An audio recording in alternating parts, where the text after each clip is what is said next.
contributions. And while I think the overwhelming sentiment, of the House anyway, was that we should, we shouldn't change our strategy. Nonetheless, these issues of, what is counterinsurgency doctrine? Is it working?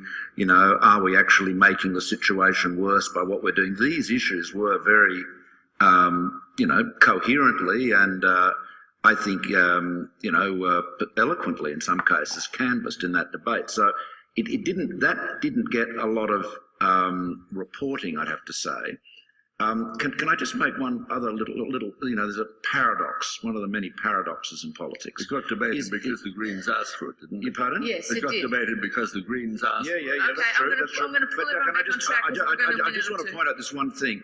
One of the problems with question time, and everything Lindsay said about the 6 o'clock news is dead right. Everyone knows that. Every member of the House knows that. One of the problems is that the questioning is not at all forensic. You see, you ran through it, Malcolm. And it would be better to say, if you say to the Defence Minister, what are we doing in Afghanistan? Well, Mr. Speaker, we're there to ensure the job is done. Thank you. Can you just describe what the job is? So you get the absurdity that politicians are much less accountable in the Parliament than they are on your radio program or on the 7:30 report or on Q&A. And so we've effectively created a question time which is incapable of securing any meaningful answers. So it is just a theatre. Which goes back to Lindsay's point. Margaret, I'm wondering if you have an idea, a solution, something you'd like to throw into this that you think might make a difference. Well, I think our profession of journalism has to be prepared to innovate, not only in things like delivery platforms and all that sort of thing, but actually reconceive what the job is. And the job is not necessarily to be insiders. The job is very much to find things out and to tell people about them, but also to broker the citizens, who I don't think are disengaged at all. They might be disengaged from question time. Who cares about question time? The 6 o'clock news is not what it used to be. They are engaged in the ideas, and I think it's our job to enable a new form and hopefully a healthier form of democracy. And just from my own perspective, in the last election, on my program, Radio National Breakfast, we made a conscious effort to try and talk about policy, that it would not just be the game. And it was damned hard to find the policy differences between the two parties on a whole lot of areas. It's the emperor's cloak. Unless you're talking about sort of, that one's going to give teachers a bit more, or that one's got super clinics and are they good, really, this is small beer. Policy got closer together the longer the election went. That's right, Malcolm. Well, I think I would also like to apply electrodes to any journalist who ever suggests that there's something embarrassing about having an idea in a politician. And we see that very often, people saying, oh, he's a policy wonk, or, he bores for Australia and that sort of thing, just because somebody actually has an idea that they want to talk about. It's almost as though, anybody who says something frank or thoughtful has made some sort of a gaffe. I think journalists who do that should have electrodes applied to them, which are more activated every time it happens. Okay, so we've got... I think it already started... This is new. We didn't show you before 2 weeks ago. I think this already started new question answer. Maybe first question already have done.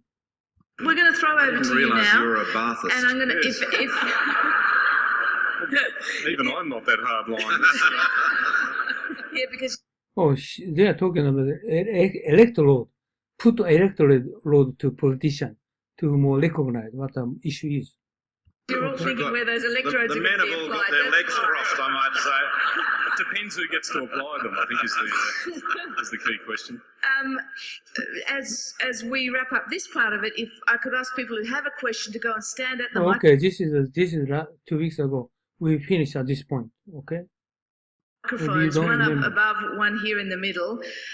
Please, I urge you, as Tony Jones would say, questions, not comments. And we only have 15 minutes. Just introduce yourself, direct your question if you'd like to. And just before I throw to you, I think it's fair to say we do have 4 ideas. We have the idea of primaries. We have the idea of the executive, members of the executive portfolio ministers being made accountable to the members of the specialist committees. We have, I know you had an idea and I've just forgotten it. Oh, no, well, after what Margaret said, I'm going to deny that. I think Malcolm's idea was everybody should sign up to his Twitter.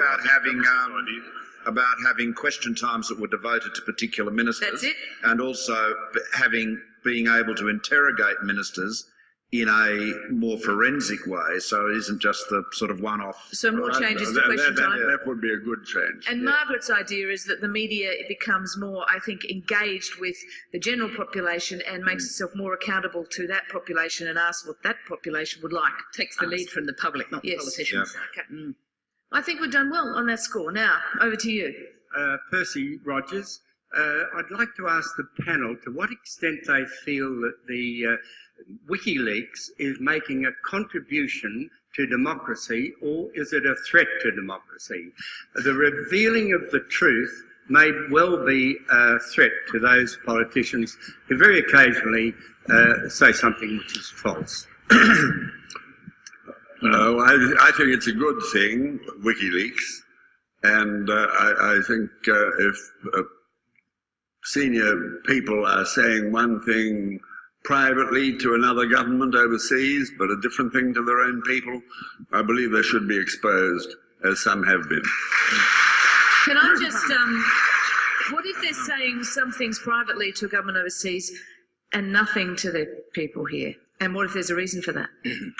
There can be a reason for it, but then you need to be very careful about what means of communication you make or use.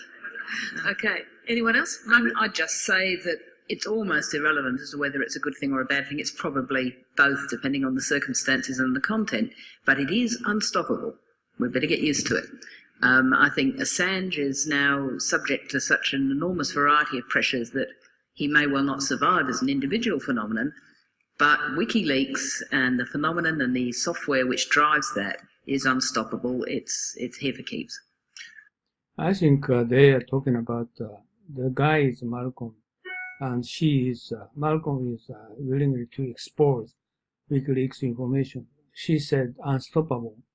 So this is, I think, Australian politicians is favorable for open the information of hidden or not secret information prevailing to the public.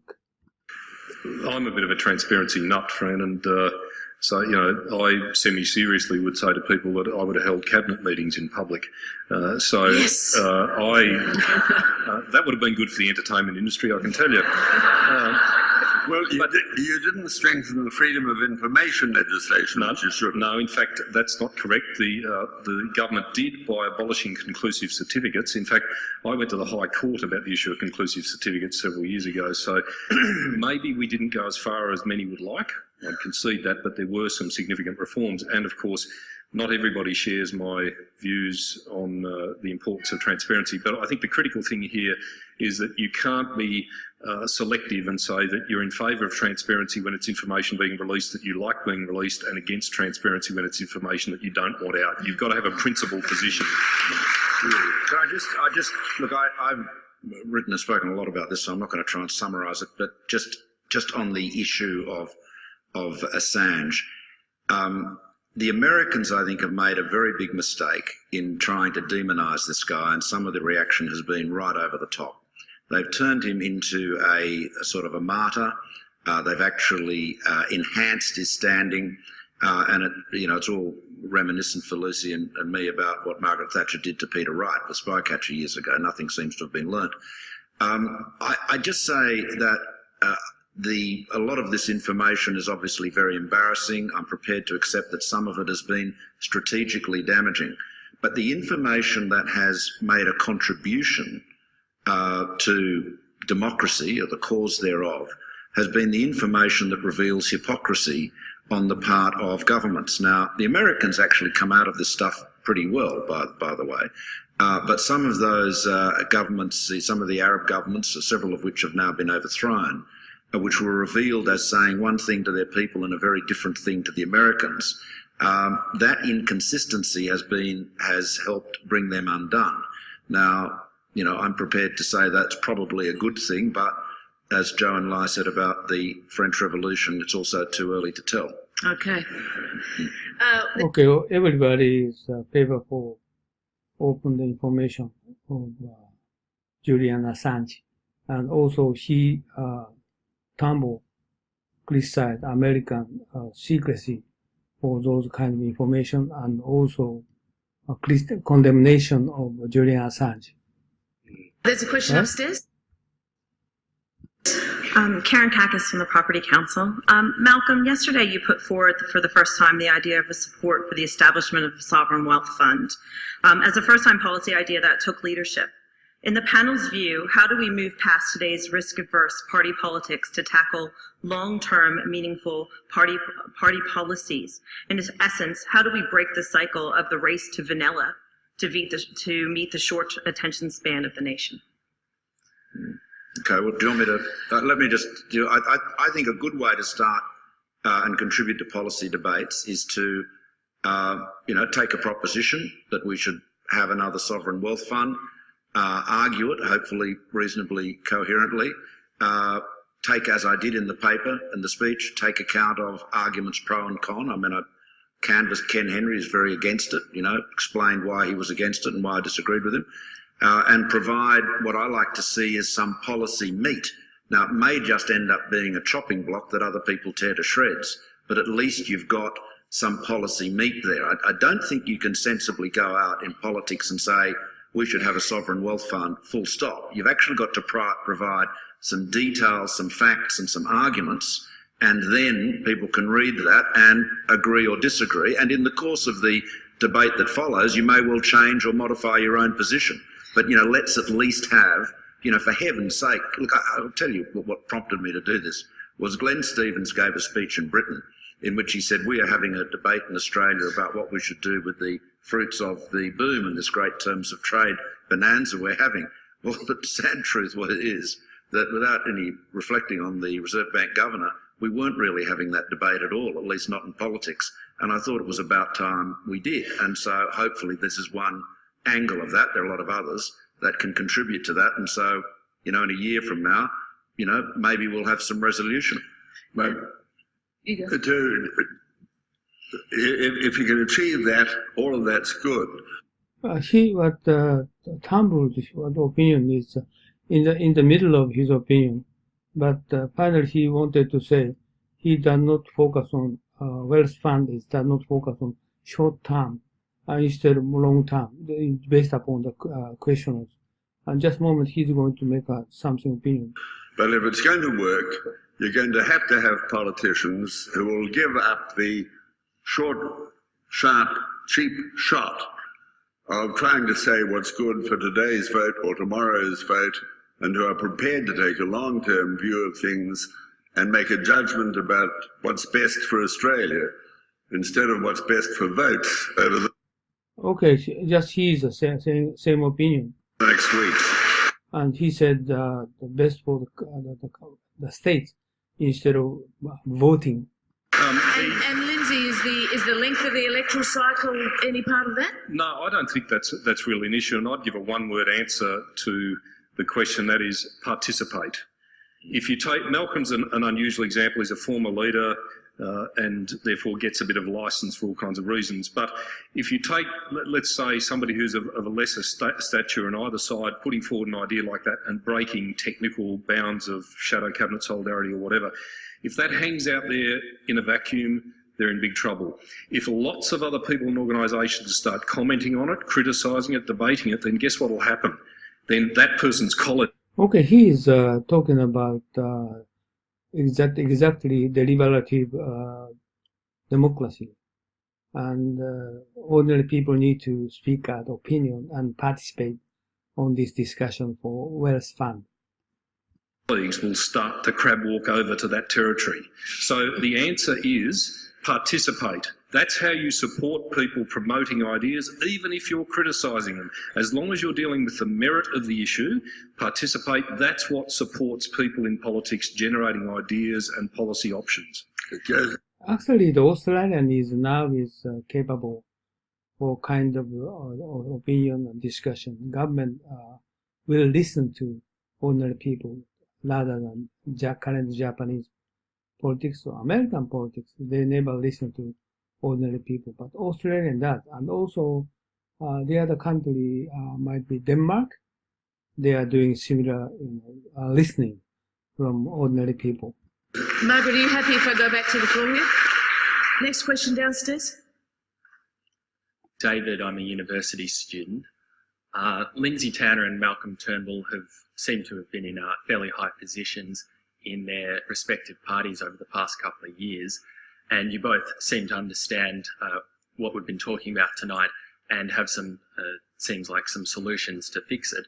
So why hasn't it been fixed? Is there something stopping either of your parties or you within the parties from putting these solutions you've talked about into implementation? Is it something to do with the party organisation or what? Lindsay, why didn't you fix it? No, well, the answer is that we are all collectively human, and the notion that we are dealing with something, that there is this kind of discrete problem, that there is a magic potion somewhere up on a shelf that one of us groping around can find that can be applied to the patient and bingo, back to life, is simply a fallacious way of looking at it. Life's messy. Politics is messy, particularly in a democracy. You will never fix things as such. You can improve things, you can try and ameliorate problems, but it is really not the right way to look at it, to say, well, there's got to be some solution. Things are much too complex for that reason. There will always be deficiencies in any democratic process. There will always be. His opinion is a very good message delivered for us. What is democracy? Exactly, he's speaking now. Democracy is not easy to fix any kind of problem to be solved. Weaknesses, right? But the key thing is to be conscious of them, to be thinking about them, debating them, and trying to improve things all the time. But there is no way that, whether it's Malcolm, me, or anybody else, that anybody can come up with some kind of magic fix to perceived problems. People don't even agree on what the problems are. I think most of Malcolm's and my colleagues, if they're up here tonight, would be having all kinds of different points of view from ours.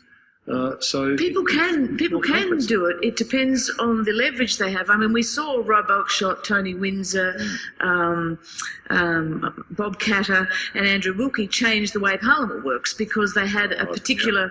I'd say marginally. It's helpful things, but... Changes people have been talking about for a long time, though. Yeah, I'm not criticising them because I think they probably pushed things about as far as they could, but ultimately, getting time limits on answers, well, that's kind of helpful, but it doesn't change the fact that question time is still a circus. Well, I've had members of one of the major parties, and I'm not going to say which one, telling me that things are working much better because now they're listened to when before they weren't. Mm. Yeah, I think the times on the time limits on answers have been enormously beneficial. Okay, I think it was a very good move. Upstairs, do we have a question? Yes. Hi, my name is April. To me, the question of ethical and substantial political discourse is one that seems tautological.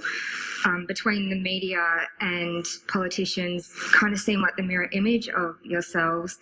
I believe, and I want to know if you believe, that it's actually up to the community as consumers of this media to, have a surgence of, or an advocation of wanting to hear something more substantial, because I really do believe that between, no offence, both of you, it's not going to happen. So it really is up to the community to try and bring it back.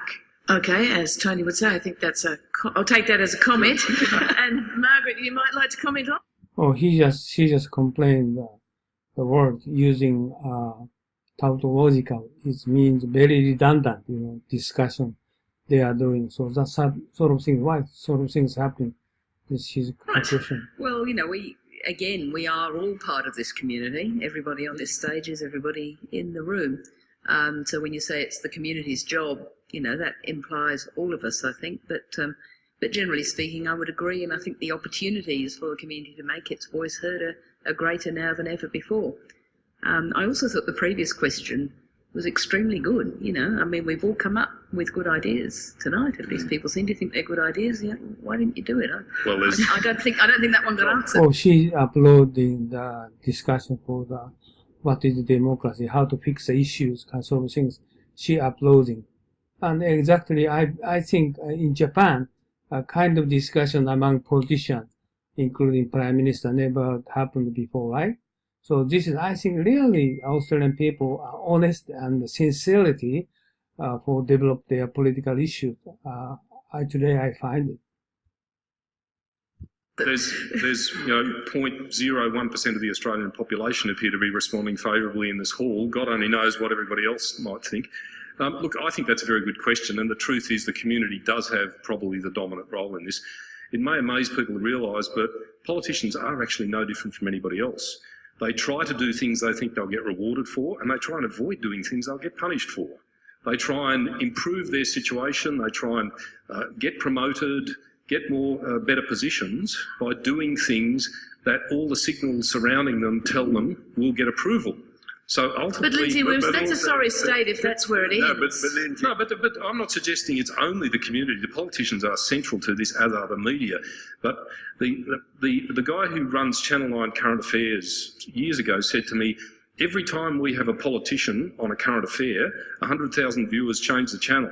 So I don't blame him for making a decision that says, well, maybe we better have fewer politicians on a current affair. So there is a significant role for the community here. It is in effect a marketplace of ideas, of voting, of democracy, and it is the community are not a passive, inert group of people on whom this is all imposed. They're a critical part of this, but politicians, the media, got fundamental responsibilities, true, but the community, I think the questions are absolutely appropriate. But politicians could do a little less in listening to focus groups who are not necessarily educated in what they're being asked about, and a little more in exercising their own judgment.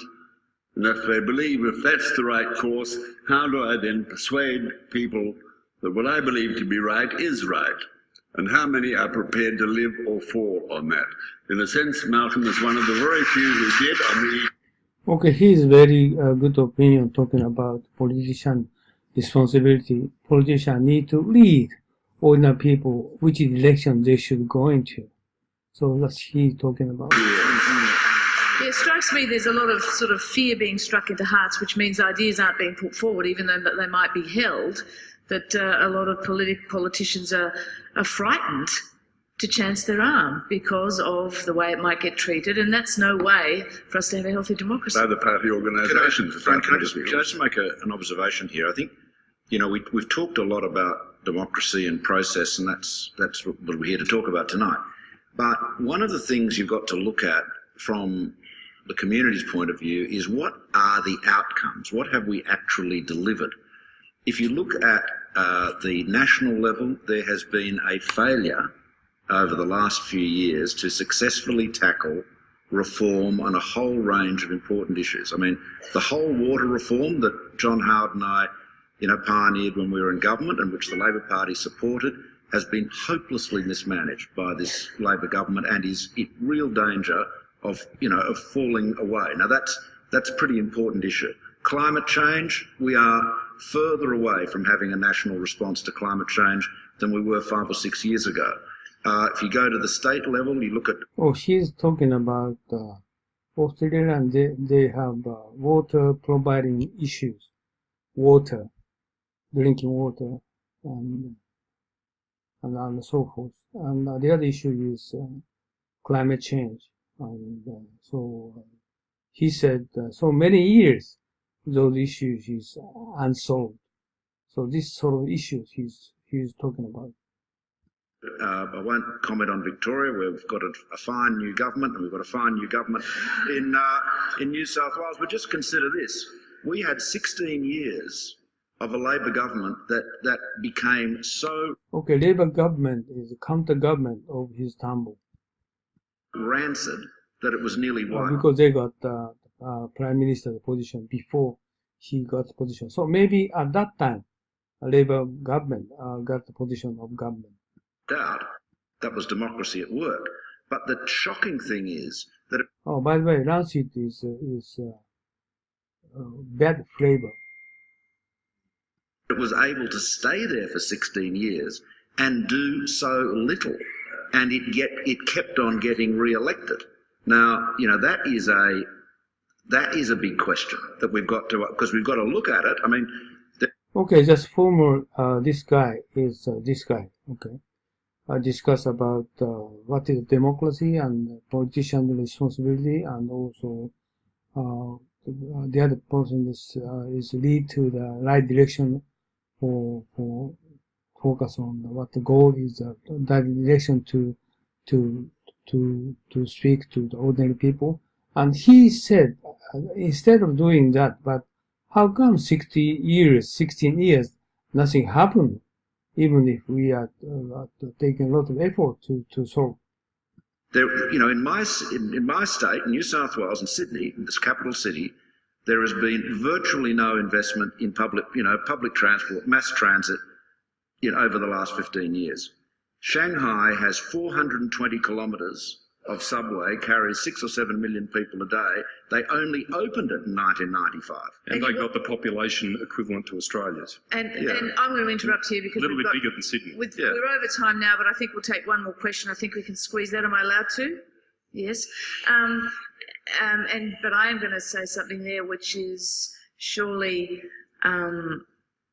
the notion of whether you do things or not goes again to the quality of the people you have in the leadership positions in our political parties. Surely we come back to that point where Malcolm started. Last question.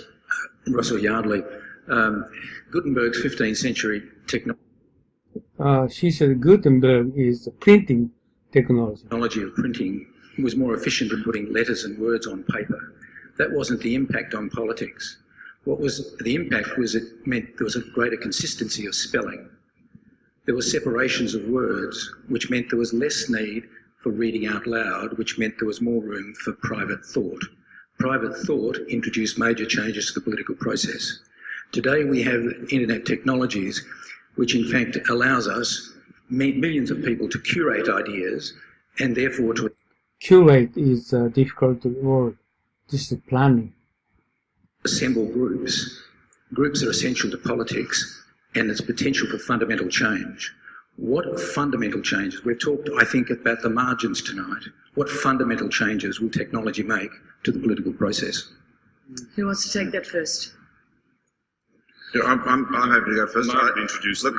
Oh, at this point he's talking about technological change, advanced in recently. But Australian politicians very advanced for those areas compared with Japanese politicians. Very advanced.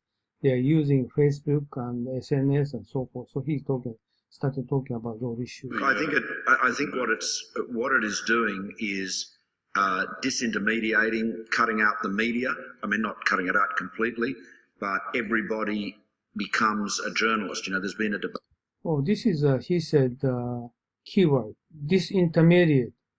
And disintermediating directly ordinary people to that ordinary people directly to politicians instead of through media outlet. Debate about whether Assange is a journalist. Is he entitled to protection of freedom of the press? Well, we're all journalists. Every one of us that puts 140 characters on Twitter expresses an opinion is doing something that is as worthy of protection as someone who writes a leader in The Age. Oh, this is actually Trump doing. Is Japanese politician never doing that, but the American politicians started to doing that, and Australian politicians already they have done those things. Or has a blog or writes something in a magazine. So that ability for everybody to communicate, chaotic though it may appear, is really radical because it is empowering millions of people who did not have a voice before. So what impact is it going to have on our democracies? I'm sorry to hurry things along, but we need to get out. So, well, I think is really radical because it is empowering. What is being said?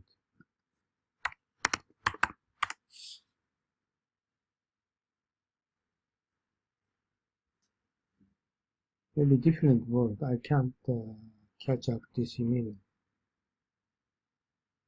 Millions of people who did not have a voice before. So what impact is it going to have on our democracies? I'm sorry to hurry things along, but we need to get out. So, Well, I think what it means is that you will get a lot of opinions that previously were censored out of the main media, some of them more edifying than others, some of them more enlightened than others, that will be able to get traction. So it is going to be a much more challenging time. You won't have opinion curated, to use a verb you've mentioned, sir, by the media. You will have opinion being much freer, and in some respects you're almost going back to the 18th century when news media consisted of people just distributing pamphlets and handbills in their community, except now it's electronic handbills in a global community. Well, in a sense, we've had the biggest question last, and there are so many different aspects of it I could tackle, but I'll just take this one. One of the big differences that the invention of the printing press made is it meant that people identified not only with their village or their immediate community, but with a larger area and ultimately the nation state. Now, we are now seeing changes to that. If I'm reading a blog on digital photography, for example, I may well identify with an international community that shares my interest as well as being a part of a community. Oh, this is very, very important what she said. And she's talking about beforehand just only village or at the only area, just only the country. But she's now talking about international, global level. They can communicate the information, exchange information, what she's talking about. It means exactly Japan is very heavy isolated among the rest of the world. Australian people now they are using blogging and Twitters and everything else. SNS is no border. So they spread information all over the world, exchange information. This is what she said. This is almost SNS kind of Twitters or Facebook and sort of information prevailing in the world. Global political understanding or recognition has changed. So this is only past 1 decade or so. So this is we need to recognize kind of global information sort of innovation already prevailing. That identifies with my suburb as well as being part of a community which is talking about what's happening at the local school. So we're having all these different ideas of community. The question is, how do we vote for a national leader, for example, or for a national party when we're all in our own little niches? And I think that is actually, if we want to reinvent and refresh... Okay, she's talking about, but my recommendation is so kind of, discussion about North Korea or kind of discussion about South China Sea, and Japanese media just only focus on the territory on those areas and what the Chinese government talking about and Trump is talking about instead of global perspective, what we should do that at this standpoint. Japanese people cannot get information from the outside source. This is what she said. Fresh fourth estate ideals for the media. Oh, fourth estate is journalist. That's where it lies. How do we connect all these niche audiences and make sure that we can all talk about the same thing? I think there's an important reality check that we need here, and I'm as enthusiastic about these developments as I know Malcolm is, and I suspect Margaret is, but the printing press emerged in the 15th century. You didn't see the emergence of mass literacy in developed nations basically until the 19th century. Things like Twitter and Facebook and blogging, all these things are certainly now mass engaged audiences. They are still a more educated and a younger proportion of the population, and there is still a vast number of people out there who have little or no connection with these things, and it's reasonable to expect that that will continue for some time. Probably we'll end up at a point where they are quasi-universal. But okay, here's more additional comment, but even though Facebook and also the sort of information prevailing, but he said youth people, young people, they are not, just beforehand, 2 weeks ago, I just, his presentation is talking about younger people are not much interested in politics. This is their issues he concerned. It's not tools, but content, as we need much more concern about how to remind those people to recognize what the issue of the political issue. Like any dramatic technological change, it can take generations to wash through behaviour. So we need to be really careful in these kind of discussions not to think that everybody else is just like us, tweeting away and blogging away and all this kind of stuff, because they aren't, believe me.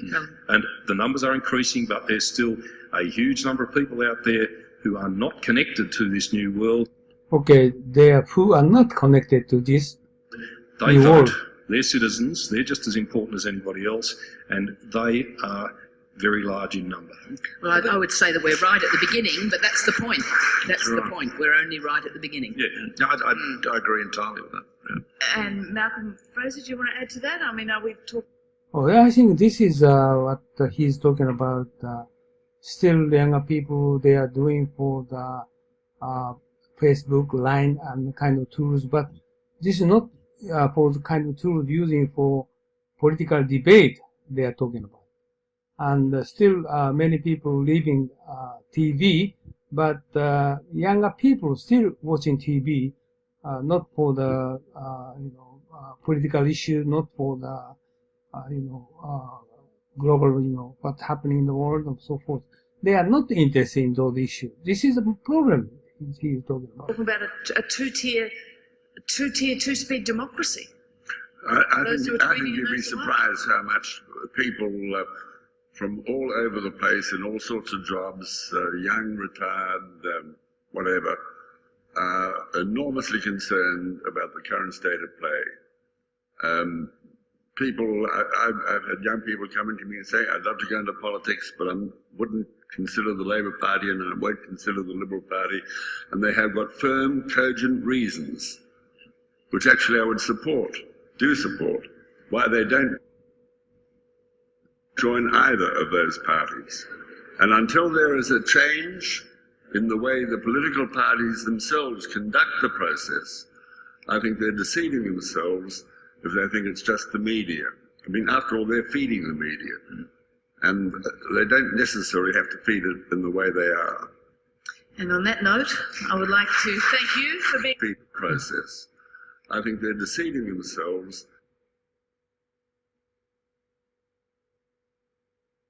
if they think it's just the media. I mean, after all, they're feeding the media.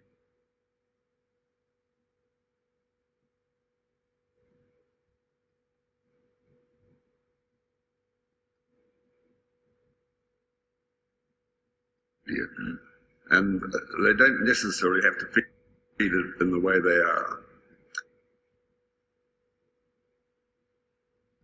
And on that note, I can't. But finally, he said about the current state of play. I've had young people coming to me and say, I'd love to go into politics, but I wouldn't consider the Labour Party and I won't consider the Liberal Party. And they have got firm, cogent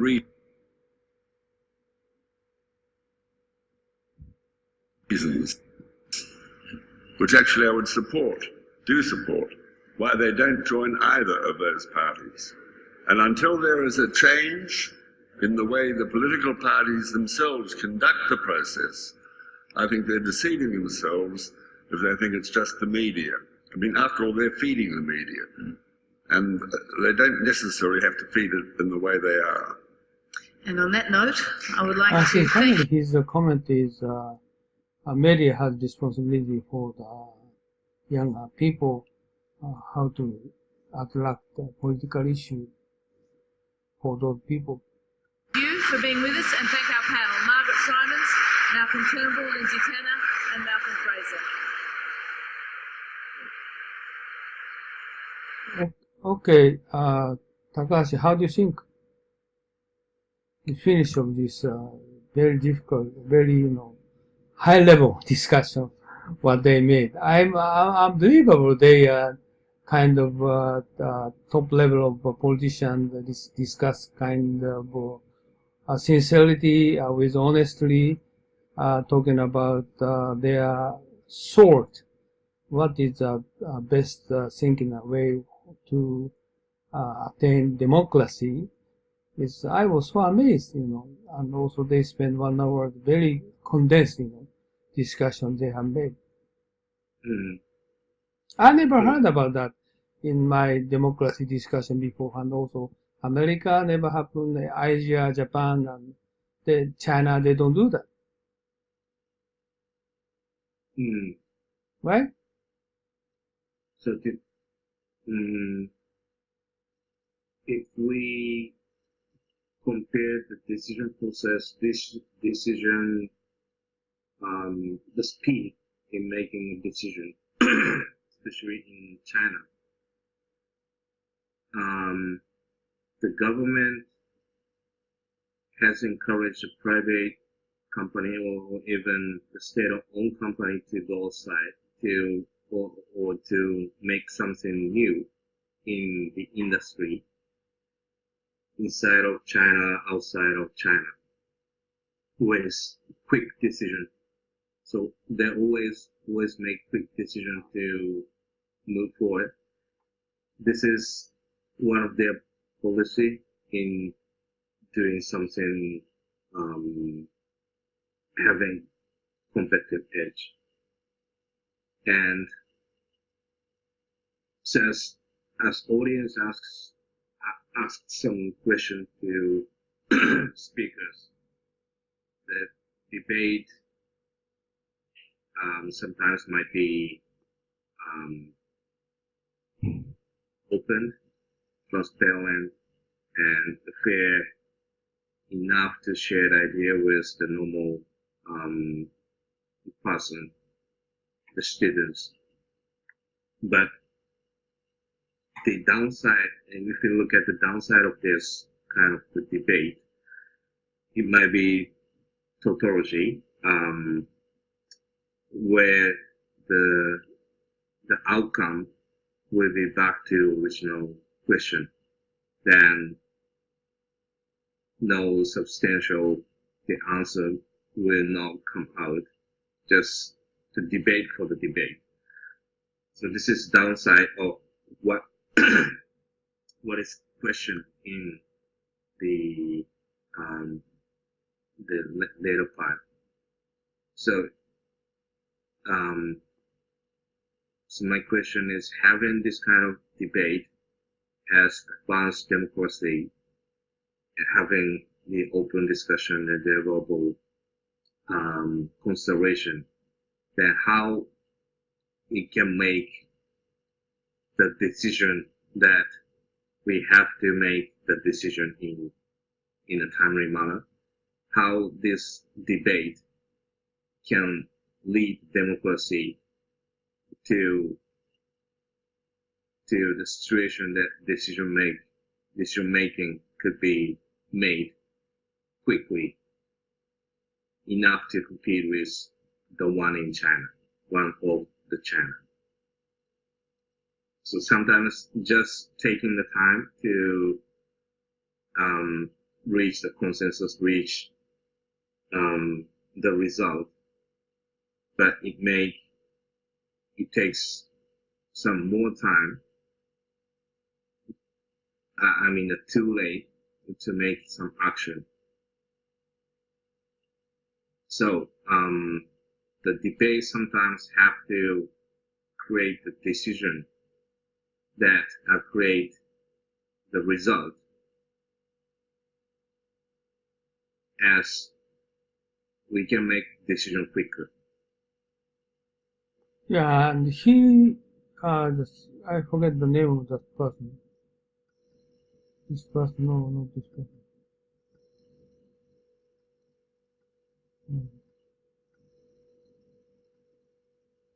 He said, okay, this guy said, and I think last person. Whatever. Enormously concerned about the current state of play. People, I've had young people come and complain to that. Oh, no. Those who are a two-tier. That's the point. We're only right at the beginning. Yeah, no, I agree entirely with that. Yeah. And Malcolm Fraser, do you want to add to that? I mean, are we talking about a two-tier, two-speed democracy? I think you'd be surprised how much people from all over the place in all sorts of jobs, young, retired, whatever, enormously concerned about the current state of play. I've had young people coming to me and saying, I'd love to go into politics, but I wouldn't consider the Labour Party and I won't consider the... Oh, not that one, a little bit more clear one. He said most important two-way, for 2 ways, he need to listen the people's opinion. And just key word he said. And so this case is for younger people, but see how to handle those people. And this is the final he said somewhere, I guess.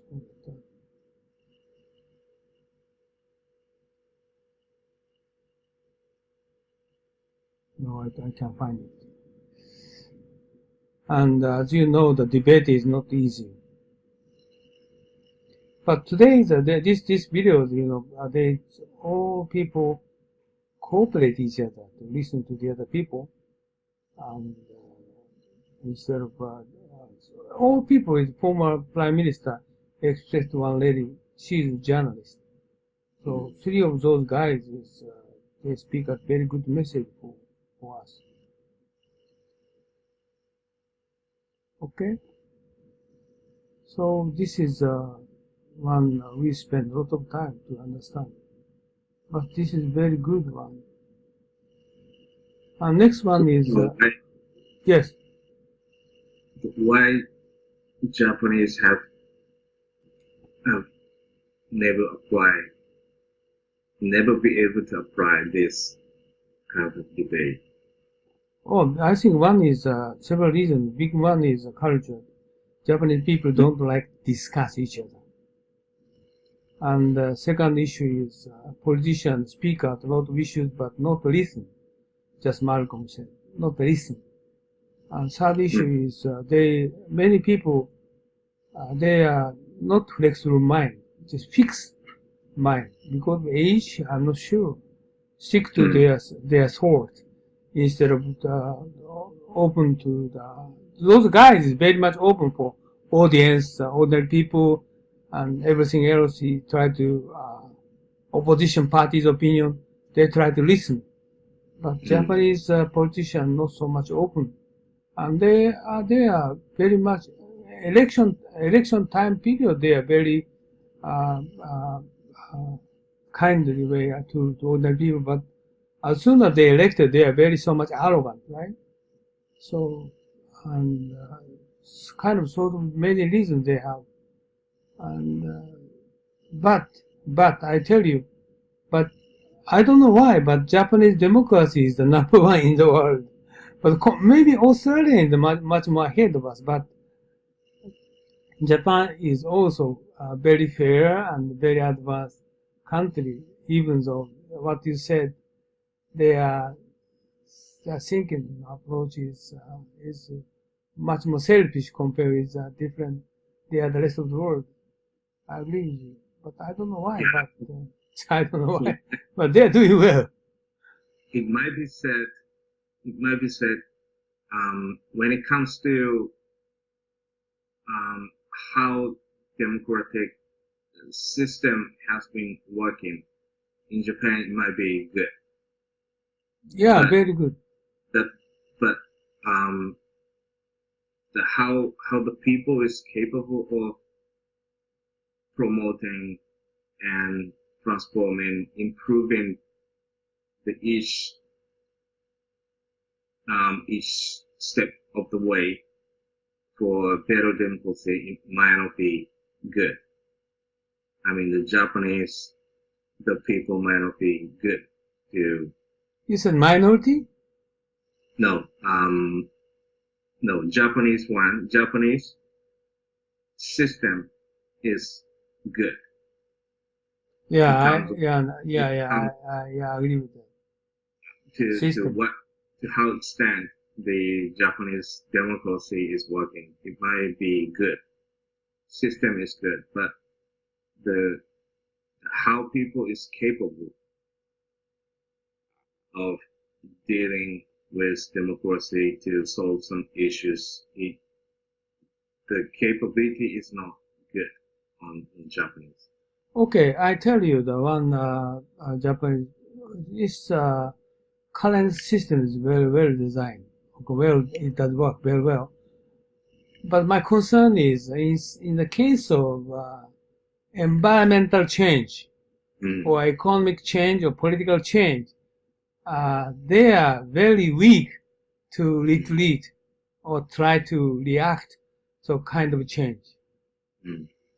And because of Japanese people, it might say they're very conservative, but they don't want to change, so they are not familiar with like a drastic change or technological change or some kind of advanced something happen or something else.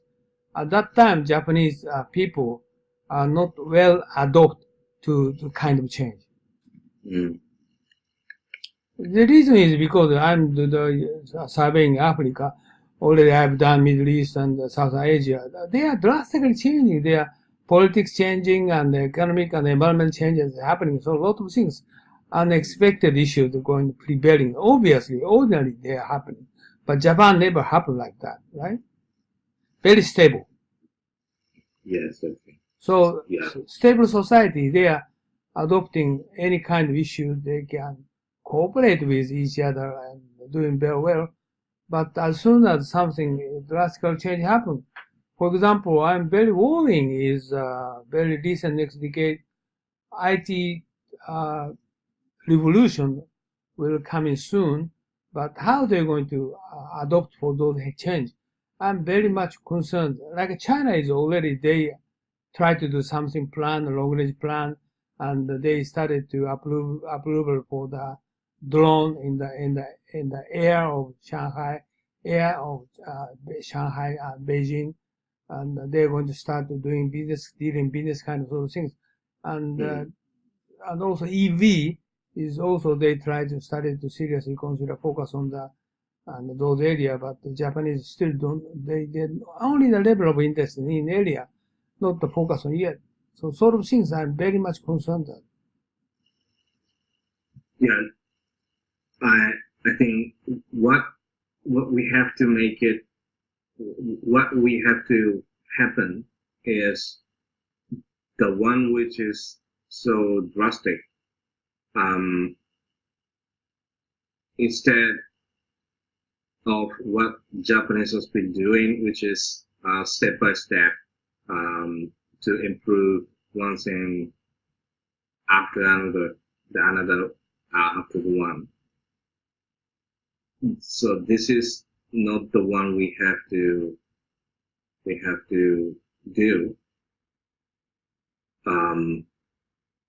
So when look at that drastic change in the outside of the world of Japan. This is okay. It's kind of what you're talking about. This is like you're going to talk about exactly what you said to audience, all the other people, and their answer is currently okay. Our Japanese media outlet, media news, is inform the Japanese people what's happening in the world. And they will say, but my observation is not sufficient. They are, all kind of news is superficial. Superficial means what's happening in the world. But actually, this kind of events and happening, an accident, incident, everything, is that they have organized by people, massacre or ethnic cleansing. Actually, what they're doing, person by person, at those areas, but never report kind of sort of things. And how, like, for example, Myanmar Aung San Suu Kyi, what she said, and what kind of United Nations did take action for them. But no. They actually, the person, they are living, 500,000 people is living there. What kind of situation currently under the harsh situation they are living, and no food, no health care, no medical treatment, and cholera is prevailing now, and the threat of their life, and actually they are kind of attacks they are receiving, and they are what's happening for family. But Japanese is just, they have, of course they have, documentary video, something like that, but not sufficient. What it means is, I can't speak at very well, but I'm currently I'm reading lots of material, watching YouTube on a global level, country by country. My focus is person to person, each person.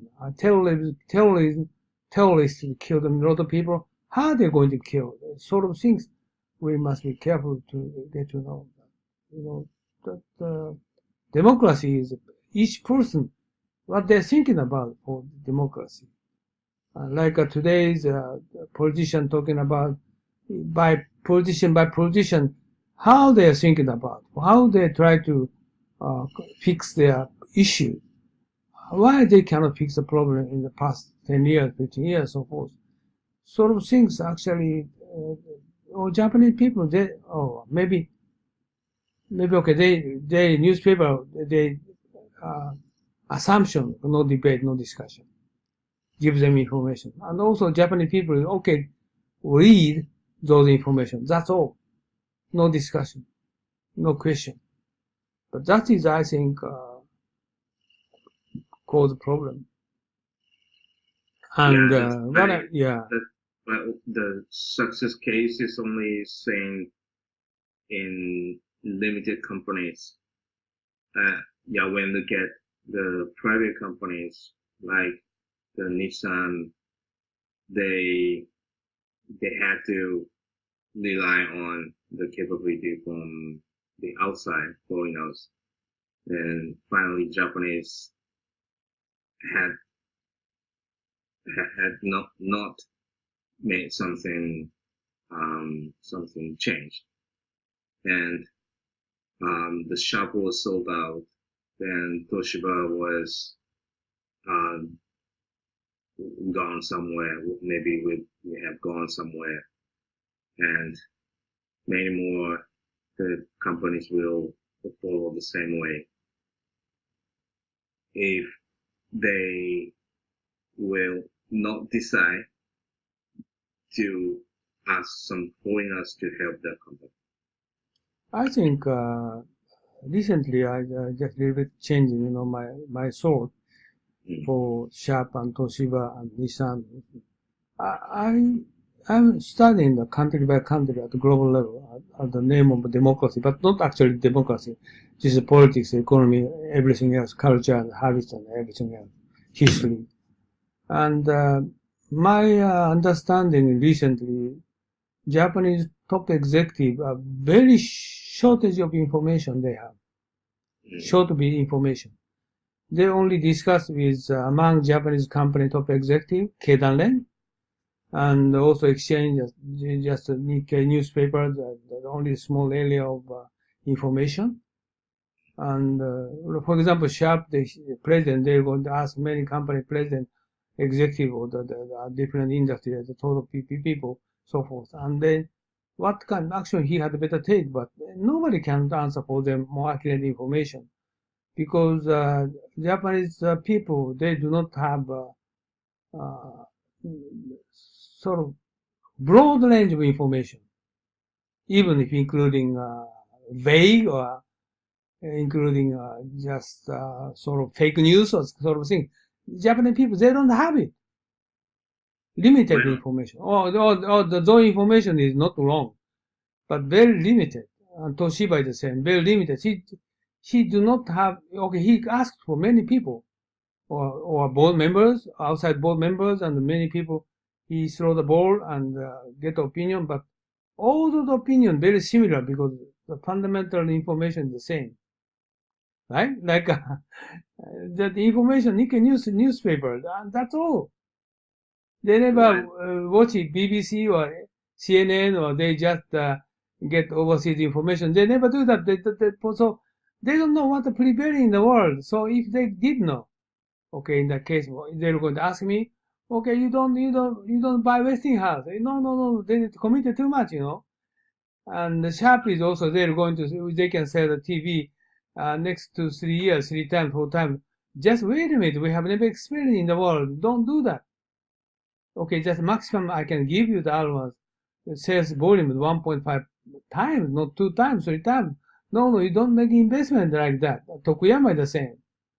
So sort of things, they don't know that. They don't know why is it. It seems obvious to me that there must be more information in the world. Yeah, because they are living in limited, safety and unchangeable and conservative world they are living.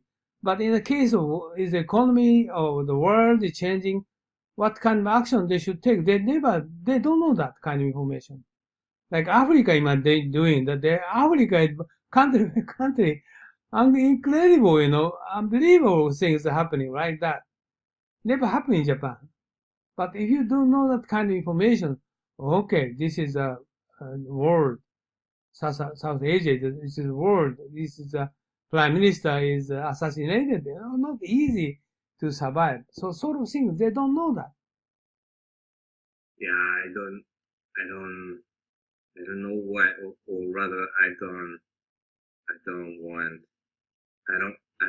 understand the habit of Japanese. Is it because they have to expect the information to be 100% accurate? They only can accept any information which is proved 100% right. Yeah, so one former publisher, the president, told me, Clyde, what are you talking about? 85% of you are talking about supposed to be cancelled by media because they are not familiar with my opinion.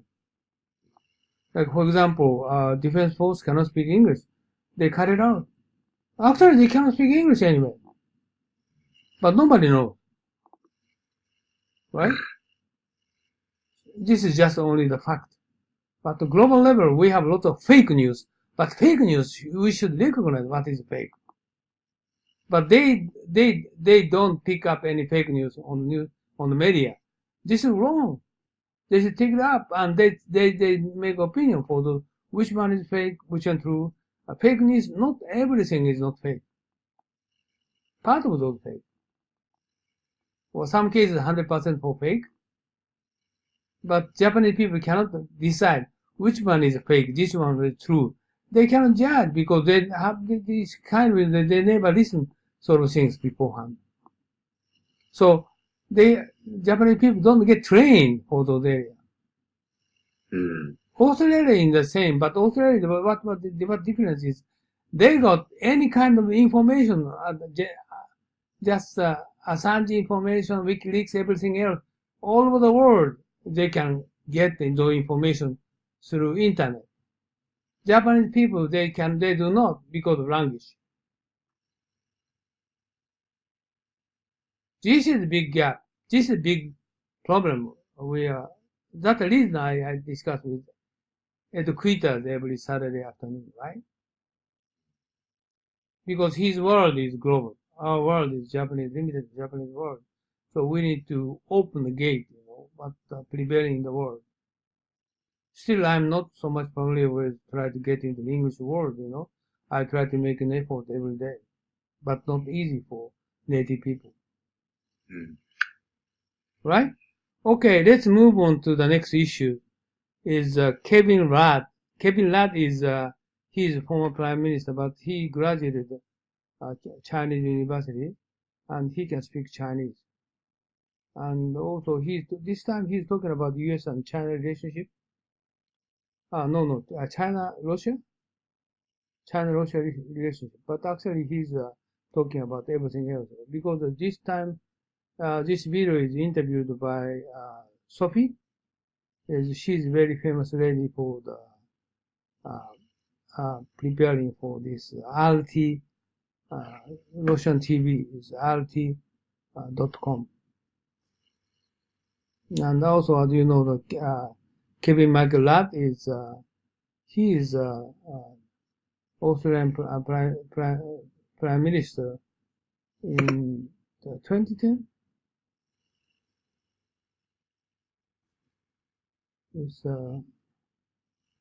Also, he is very familiar with China and graduate China University, but still, when he was prime minister, he got a lot of problems against Chinese politics. Just Rio Tent is a famous mineral company, Austrian mineral company, arrested in Chinese government by espionage. So they got problem between China and Australia. And also they invited some Uyghur chairman. Sort of things has happened before. And this one is I just talking about very very much summarized and South China Sea, something like that. And not only focus on China, but he's just talking about what spread all relationships. China was going to how to do it. China with America and Japan and TPP and so forth. And he's very good, balanced person, and he's not using difficult words, but easy to listen. I think this one is not long one, but 20 minutes. Let's see. Kevin Live. This one. Okay. 30 minutes, but very short vocabulary I picked up. Only those ones. So it's very easy discussion. He made presentation. Let's have a look.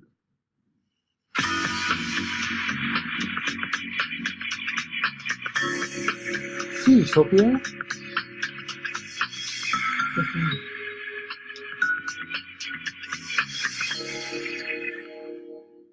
Sophie. Hello, welcome to Sophie & Co. Me, Sophie Shepard-Natze. Tensions are flaring up in the Asia-Pacific as the rivalry between the US and China grows more fierce, while countries in the region are caught in the crosshairs.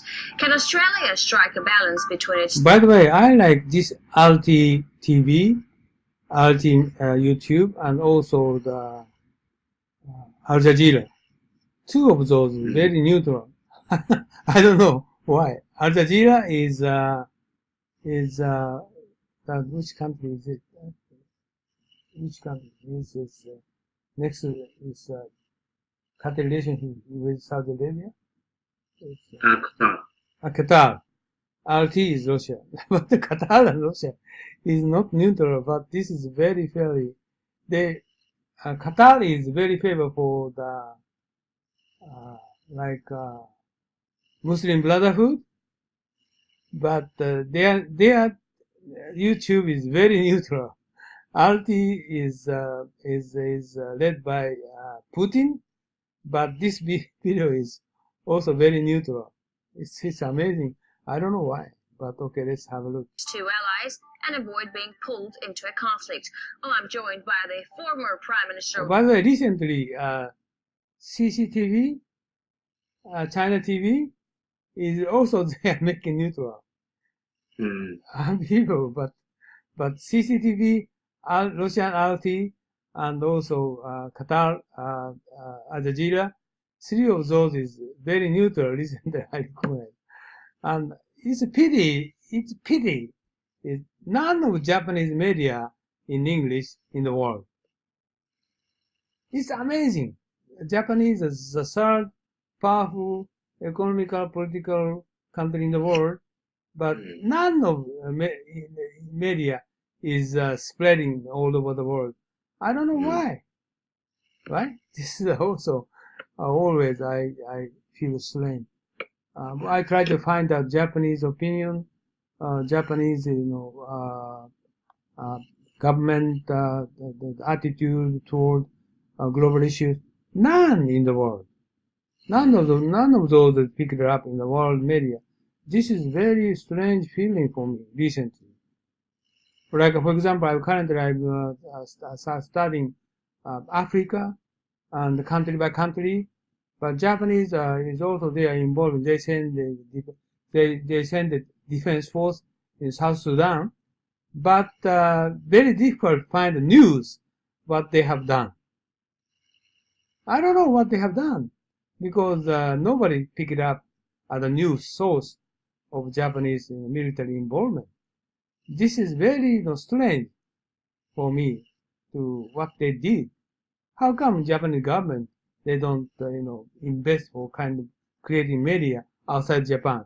I don't know how, why. Its foreign ministry is fault. They don't make an effort. They are so much arrogant, and 167 outside, their ambassador, and it is crazy what they're doing that. Instead of doing that, they need to make a similar to the Al Jazeera. This is RT or the CCTV or NHK. They have NHK, the English, channel, but it's sort of stupid,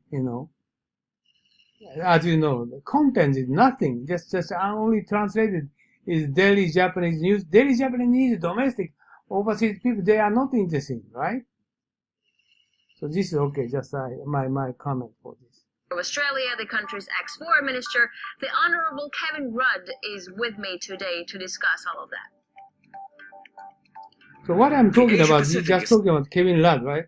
Why Prime Minister Abe or why Japanese beautiful commentator have a meeting with Kevin Rudd to speak about what Chinese, Japan, and Australia relationship? Why they don't make a setup to kind of discussion? When I watch this YouTube. Slowly becoming a field of rivalry between the great powers, the resurgent China's taking claims on chunks of the South China Sea, and the US and its allies sending bombers and warships to patrol sea lanes near China's borders. Can the escalation of the powers be controlled? Will the trade interests that tie the region together prevent hostilities worsening, or is a confrontation inevitable? Honourable Kevin Rudd, former Prime Minister of Australia, it's really great to have you with us on the show today. Good to be back in Moscow. Yeah. The weather is great too. So, Mr. Rudd, to the serious matters now. Australia is doubling its military budget. I know that it's going to surge from $24 billion in 1560 to $42 billion in 25-26. So what big threat is it preparing for? I think generally Australia, given the uncertainties of the Asia-Pacific region, like most other states, has been increasing its defence outlays. In fact, you will find that last year was the first year in history that more money was spent on military hardware in Asia than in Europe.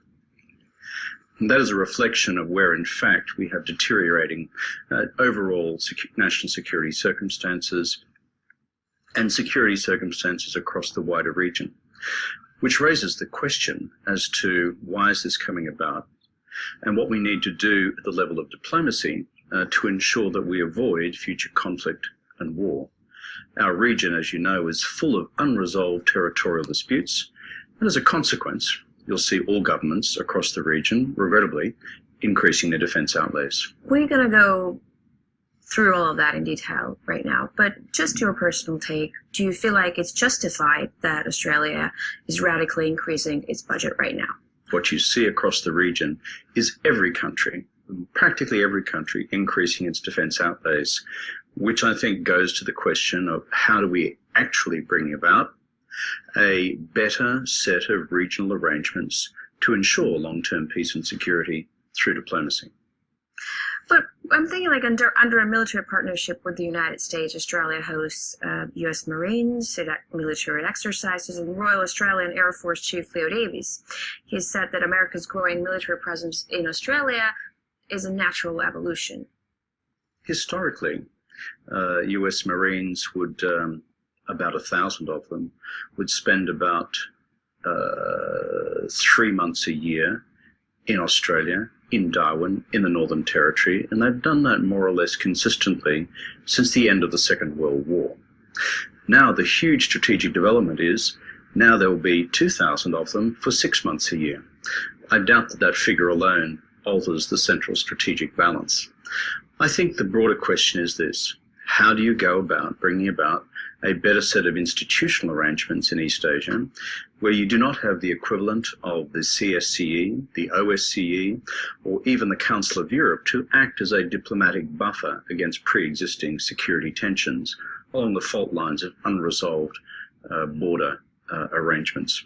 Well, right now, Australia is seen as a partner in Obama's strategic pivot to Asia, which is aimed at containing or isolating China. Do you feel like this American strategy is in Australian interest? Well, when it comes to what the Americans have at different stages called the rebalance, or at different stages called the pivot, the question is the mathematics of what has actually occurred. Remember, in the past, the United States Navy globally dedicated about 60% of its naval capacity to various theatres around the world, including the Atlantic, including the Mediterranean, including the Middle East, and about 40% to the Pacific. Now, the figure which the United States is aiming for is a 50-50 balance, but against an overall reduction in the level of US naval capabilities and actual fleet and subsurface units. You know, my prediction will be they will probably end up in net terms being about the same as what it was before. But you're right to point to a fundamental causal factor here, which is the rising tensions which exist between China and the United States, something which I've spent the last 2 years working on in my work at the Harvard Kennedy School and now as president of the Asia Policy Institute of the Asia Society in New York. But I feel like in between America and China, Australia finds itself in somewhat of a funny situation. Commander of America's 7th Fleet, Admiral Joseph Aucoin, urged Australia to follow America's lead to send warships into the disputed waters around China, a move that would certainly make Beijing at least a little nervous. Do you feel like Australia should directly challenge China? You know something? We in Australia have acquired a little bit of wisdom, having full recognition of our geographical circumstances in Asia since European settlement began 220 years ago. And that is, we are a long way from everywhere. Our closest neighbour is the largest Muslim country in the world, Indonesia, with a population of 250 million. We in Australia are a population of 24 million.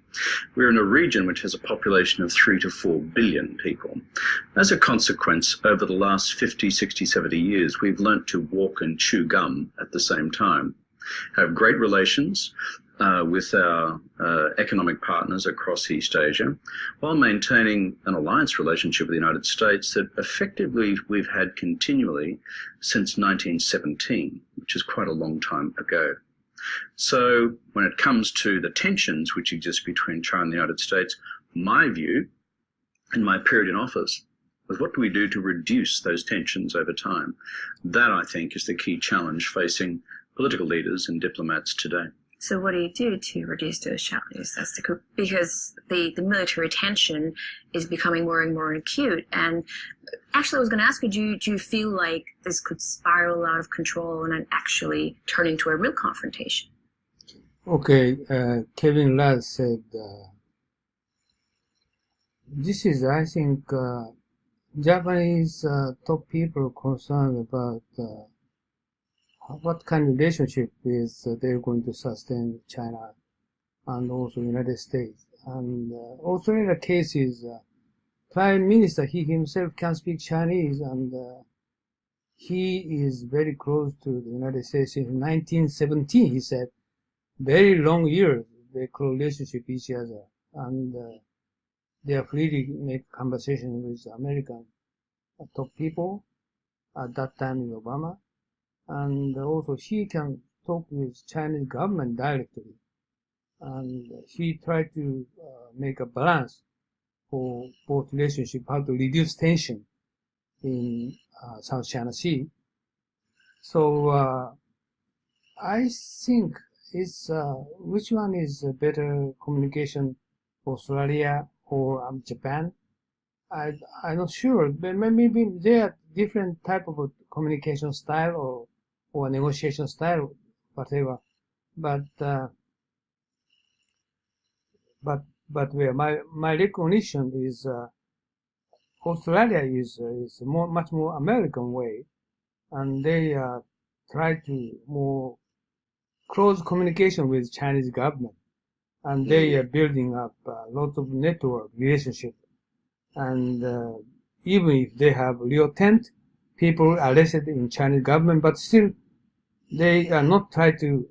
Still, relationship with government level is certain. Media outlet level is a government relationship is get deteriorated, but actually, tell the truth, they are better communication with those people and personal level. This is my recognition. But maybe Japan, there are some certain level of people doing the same way. I don't know.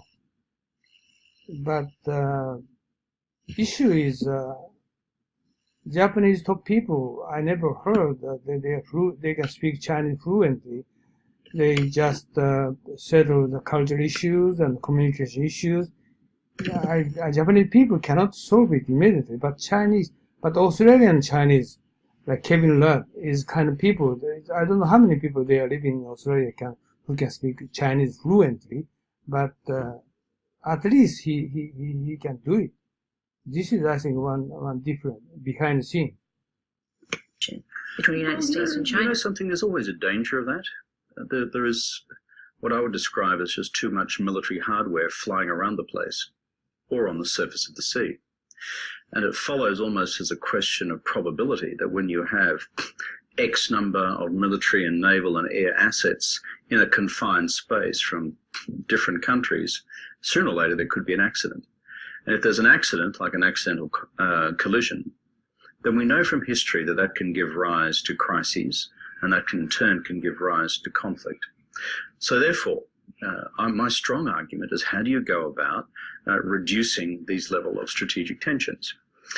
And so I think what you see in our region are areas where the United States and China in the foreseeable future will not agree, whether it's the East China Sea or the South China Sea, or even over elements of Taiwan policy. I just regard that as a reality, but it's been that way for a long time. But there are other areas in where the United States and China and our friends in Russia can in fact work together. And I'd point here to the challenges represented by North Korea and the North Korean nuclear weapons program. Now, I regard that as a common challenge for us all. And if there's a basis upon which to develop some mutual trust between China, the US, and Russia, it's in dealing with common problems like that. Fair enough. But yet this somewhat of a confrontation that's not like openly out there, because America and China have really solid economic ties, is really in the center of attention right now because of the military buildup from all sides and all parties involved. So just recently, China has come under fire for deploying surface-to-air missiles on a contested island in the waters in the South China Sea, a move that Beijing says is defensive.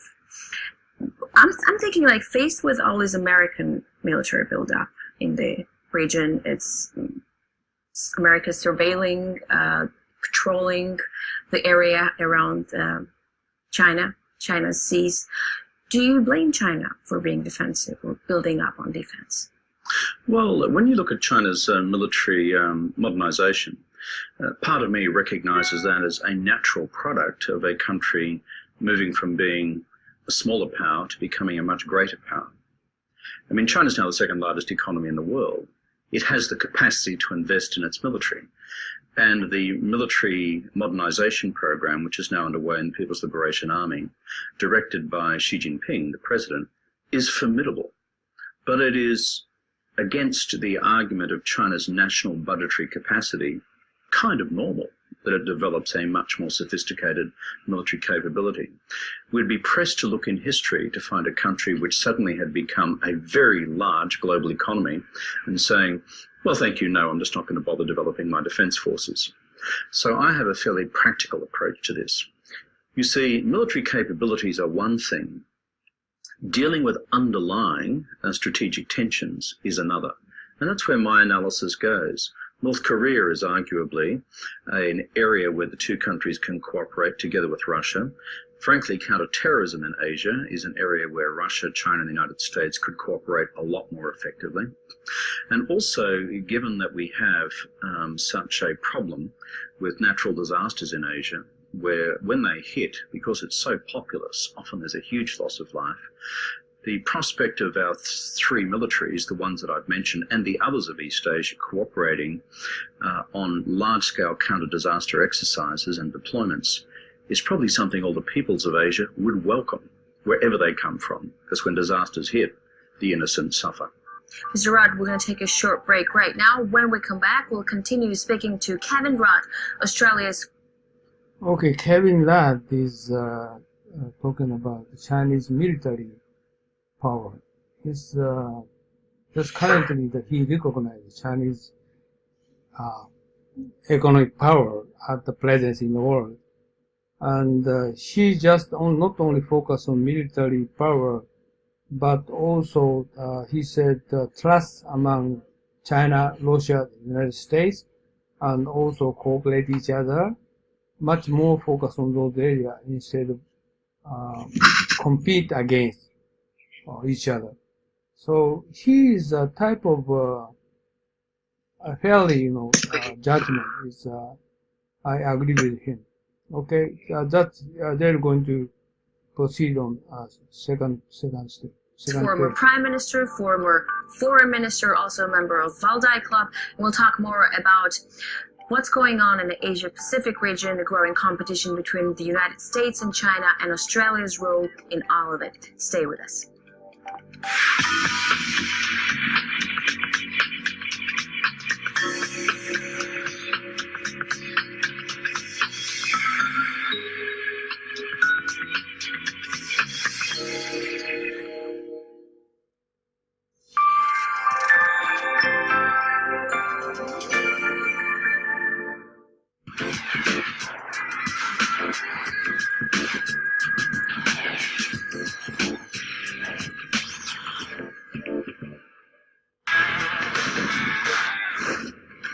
Most people think to stand out in this business, you need to be the first one on top of the story, or the person with the loudest voice, or the biggest ratings. In truth, to stand out in the news business, you just need to ask the right questions and demand the right answers.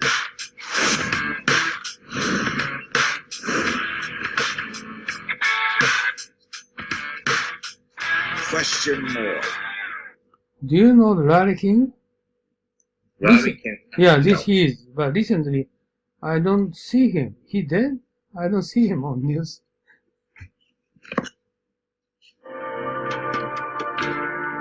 Ironclad Miginga is roughly half the size of a football pitch.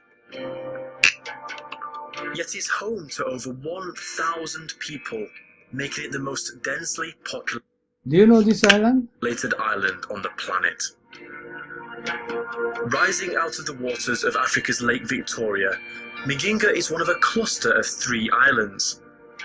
And for me, it was a mystery why the people of Miginga were willing to put up with such squalid conditions when there are 2 bigger, completely uninhabited islands just a stone's throw away. And I wanted to get to the bottom of it.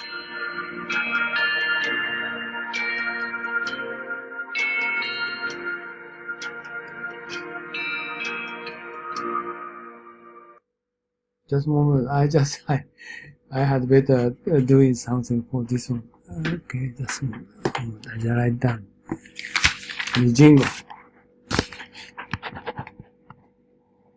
Mijingo.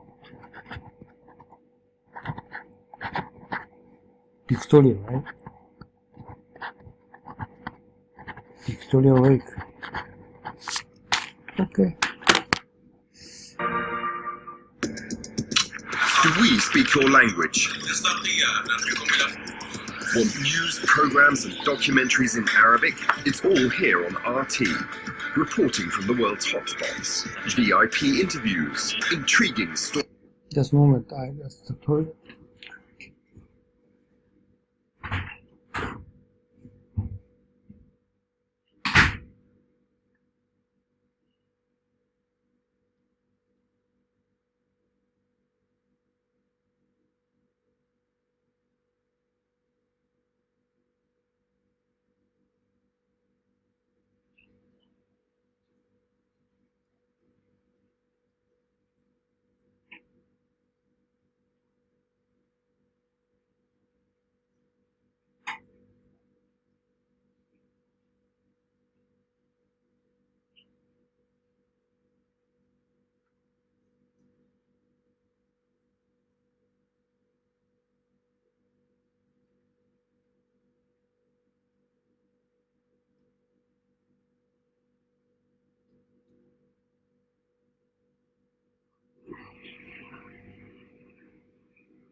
Yes.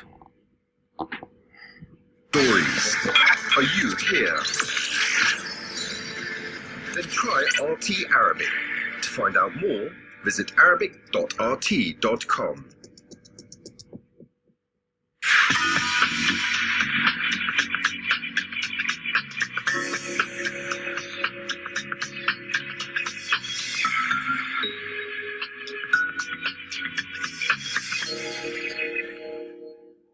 And we're back with the Honourable Kevin Rudd, Australia's former Prime Minister, former Foreign Minister, talking about the balance of power in the Asia-Pacific region.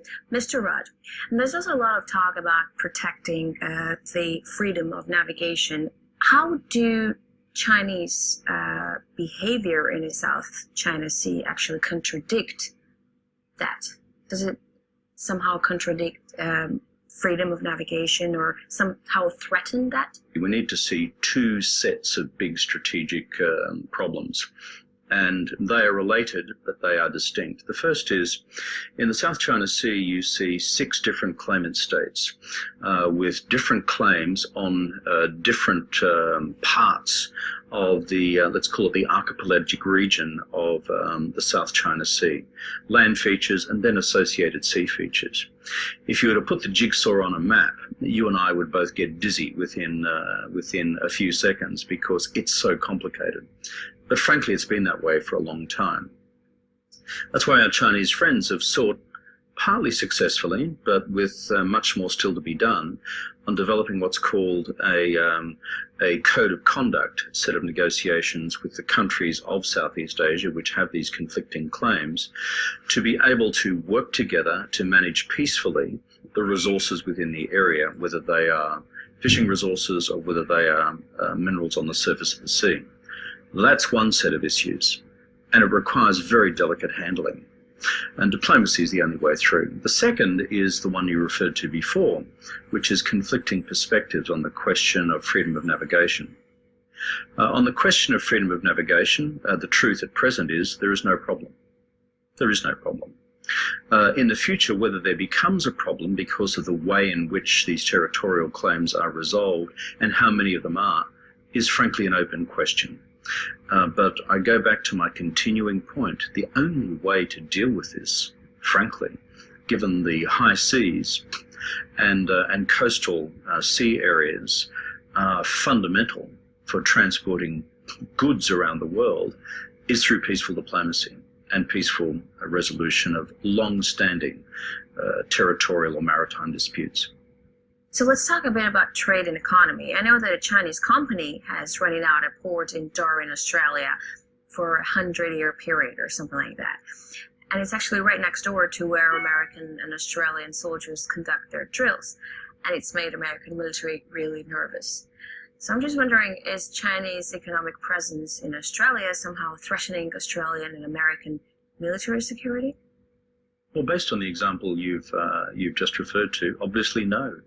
Until about 2 years ago, Australia was the single largest destination of Chinese foreign investment in the world. There are Chinese investments in mining ventures and all sorts of economic operations right across Australia. But because we run a very open foreign investment regime, we're pretty relaxed about that.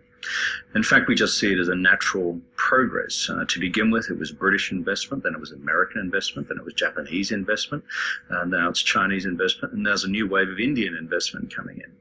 That's what happened. So we're pretty relaxed about all of that. And therefore, I go back to your proposition that there is some binary problem between Australian views of the world and the relationship between the United States and China. As I said, we do know how to walk and chew gum, and sometimes we fundamentally disagree with what the United States does. Let me give you an example.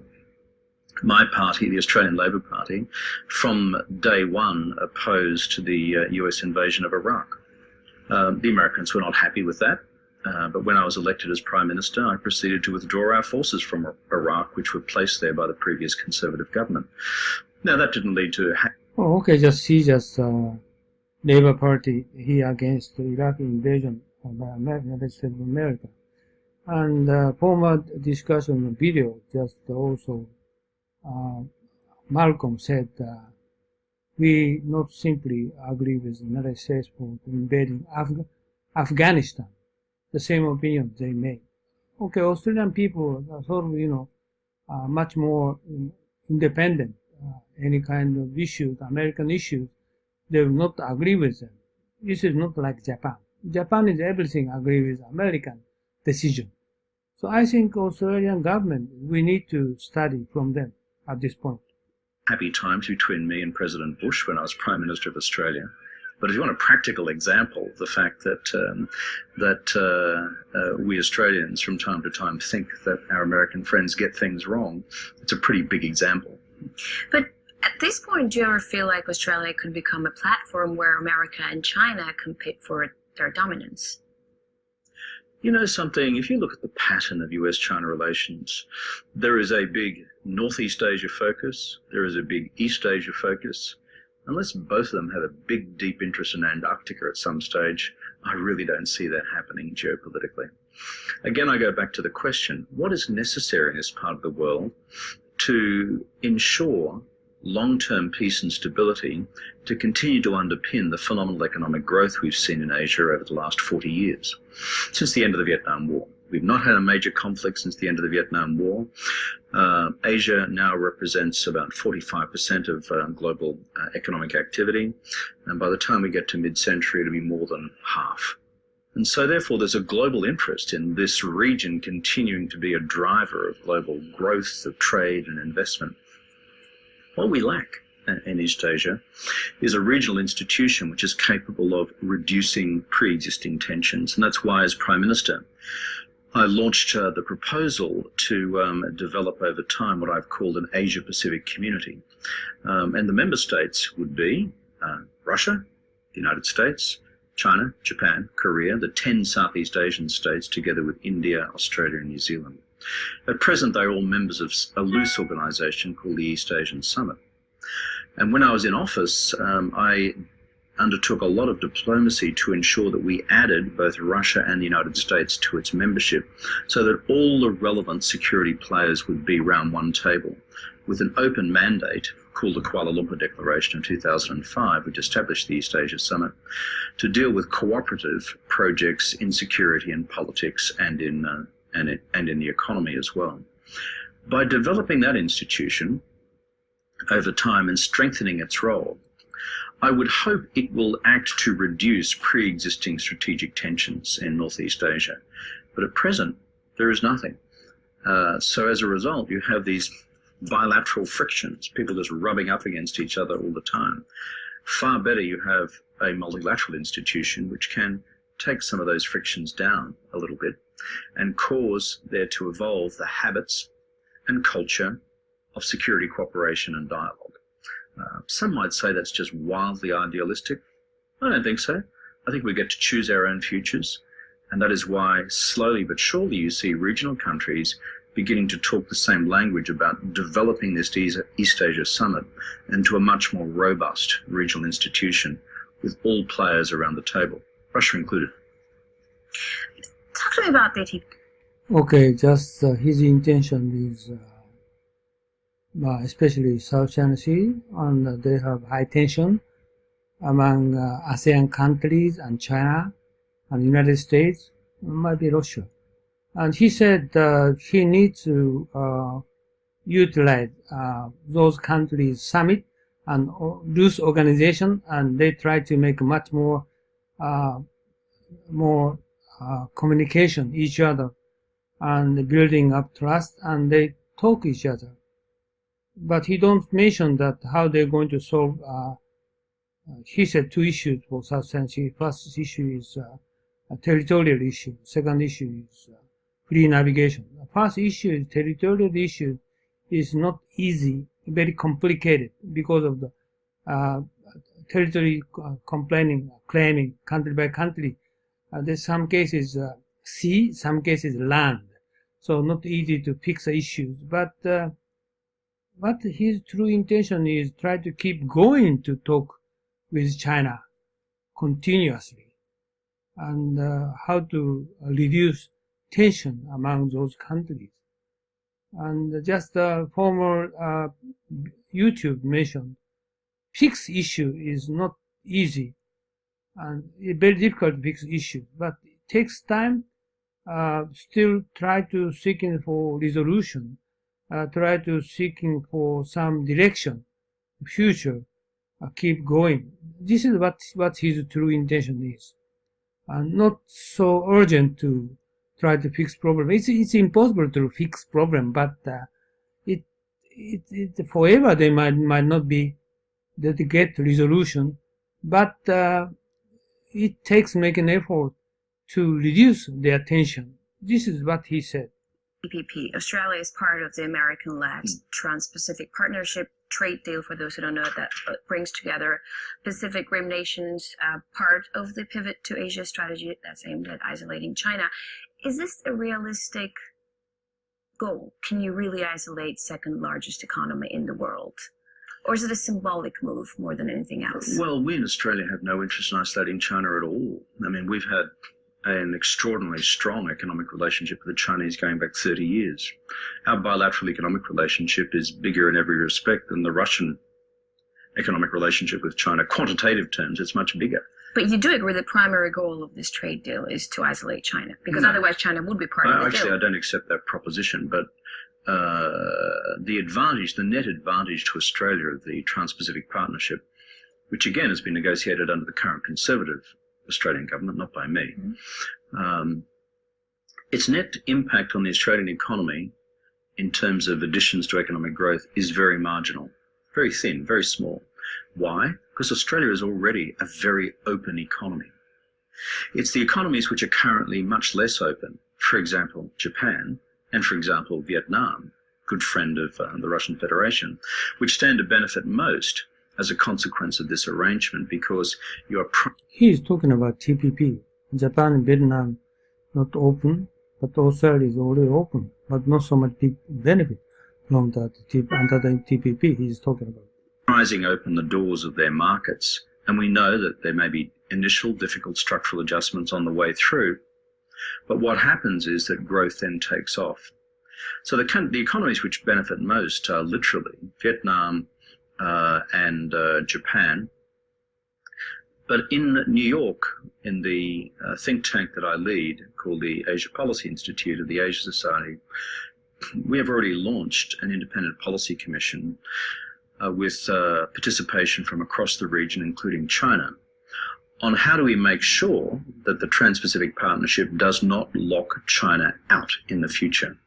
And that is one of the initiatives we have taken, and we brought together Chinese trade officials, I think some from Russia as well, and certainly other countries in the region with that strategic objective.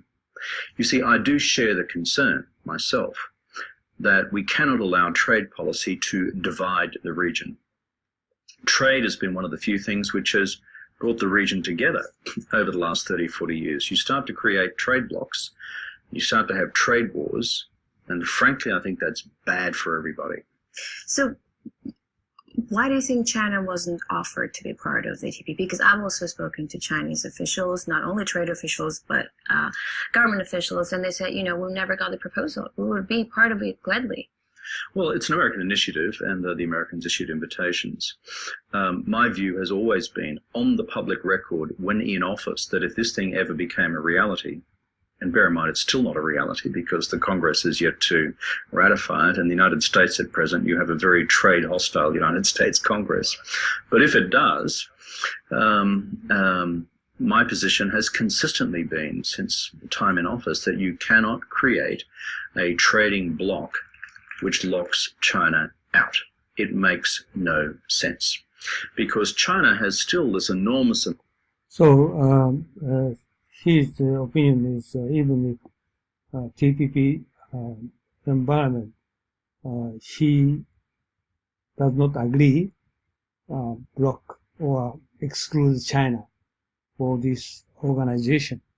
Amount of economic growth to contribute to the rest of the world. And frankly, I think it's utterly self-defeating to lock the Chinese out. Do you feel like it's to Australia's advantage to be part of the TPP? You mentioned yourself that you had the best economic relations with China, your top trading partners. Just last year, you've signed, I think, the free trade agreement. Is it at Australia's advantage to be part of TPP? Because you've said Japan, Vietnam. What about Australia? Well, let me go to the question of Japan. Japan is critical. It's the third largest economy in the world, but one which is notoriously protected. Our Japanese friends in a quiet room over a drink or two would admit the same thing. Now, what Prime Minister Abe has done is, I think, deployed Japanese membership of the Trans-Pacific Partnership to prise open his own economy against the domestic pressures towards protectionism which he has. Why does that advantage all of us? Because we, the global economy, stand to benefit for a much more strongly growing Japanese economy, whereas the Japanese economy has been bubbling along at about 1%, 1.5% for a long period of time. We need to see trend growth in Japan of 3% plus. And in the absence of a stronger traded sector of the Japanese economy forcing within Japan domestically a deregulatory agenda which opens up the market to much more domestic competition in the services sector and retail, then I fear Japan will not be making a contribution to the global economy as much as Prime Minister Abe wants. So if you look at it from that perspective, there is a real virtue in having any multilateral or plurilateral trade agreement with the third largest economy in the world to pull open the doors. But in my judgment, not to the exclusion of China. And I have been consistent on this for many, many years. Mr. Rudd, thank you very much. Okay, interesting viewpoint. Why Australian involved in TPP is Japan. Japan will going to the first time we open the door at global level. And currently in the past couple of decades, Japan grows 1%, 1.5% growth of GDP. But now is if they're going to, whenever they're going to open the door, their country will going to more growth, will more get stronger. So Australia is very much, concerned about Japanese involvement. But he said, but still, Australia cannot neglect or cannot exclude China. So this is what his opinion is. So this is Thank you all. for this interview. Wish you all the luck, and we thank Moscow's Lotte Plaza for hosting us for this Okay, interview. this is a very good video, right? Takashi, how do you think? Yes, it is. And it's surprising to hear the Japanese market has not been open. Yeah. And, yeah. And according to his idea that this trade agreement shouldn't have any intention to block the China out, then, and as he clearly mentioned that the market in this region, which is ASEAN, Southeast Asian countries, who are expected to have the bigger growth rate of economy in the world. So not intending to block the China out, but this growth, economic growth, new economic growth in ASEAN area is important. Then they want to catch up this growth to make their own growth of the economy. Then the point is not for Japanese. The question is not only whether the market have to be opened, Japanese market have to be open, but also how Japanese can make contribution to help the ASEAN country to grow as much as expected. Then also how Japanese can enjoy in benefiting the growth in the ASEAN countries, which which is, I think, maybe the responsibility of Japan as the third largest economy in the world, and yes. Okay, so I think Kevin Ladd, his opinion is I didn't recognize so much. Japan is very close country for dealing business in Asia Pacific. So he said that he strongly feeling kind of Japan is a closed society. So I think at the standpoint of Japanese the economy, TPP is very good opportunity to open the world to Asia Pacific, including United States, right? Okay. Yeah, for Japanese, not only to open the Japanese market, but Japanese responsibility might be going out more and more to open the market in ASEAN and connecting more with the Chinese market. Oh, yeah, of course. Okay, so let's move into the interesting video. This is very interesting. Malcolm Turnbull's psychophant, and parasite speech for Labour Party head for target for Bill Shorten. Kevin Rudd is also same party of the Labour Party, and now is Malcolm Turnbull got the position. Liberal Party of Australia got the position of the government. Then he make a speech at the committee of the Australian Parliament, and he criticized Bill Shorten. It's a very interesting speech, and never sort of things happen in Japanese government, because he criticized very very harsh word or very dirty word or whatever. And by the way, also I just put on the explanation of Malcolm Turnbull. He is also his family, his son, his wife is Chinese Communist Party's daughter. Okay, and she's talking with very harsh words for him, and still Bill Shorten sitting in front of him. So it's very interesting video. So I just, but not easy to understand. Okay, and some couple of speech what he said. I can't understand what he said, but very interesting. So that's the reason I just picked it up. Okay, just listen. Very short, 10 minutes, but many words. It's not easy to understand. So okay, let me maybe first watch. Maybe you can understand 1/3 of his speech. So I just viewed 10 times. Still some couple. What he said, that there are people who were laughing, but I don't understand what he said. That great sycophant of billionaires, the leader of the opposition. Oh, that by the way. Prime Minister. Yeah, thank you, Mr. Speaker. Well, we've just heard from that great sycophant of billionaires, the leader of the opposition.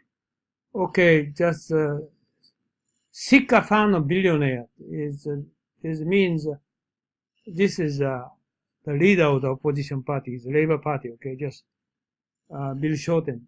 He's talking about sycophant billionaire. He likes rich people.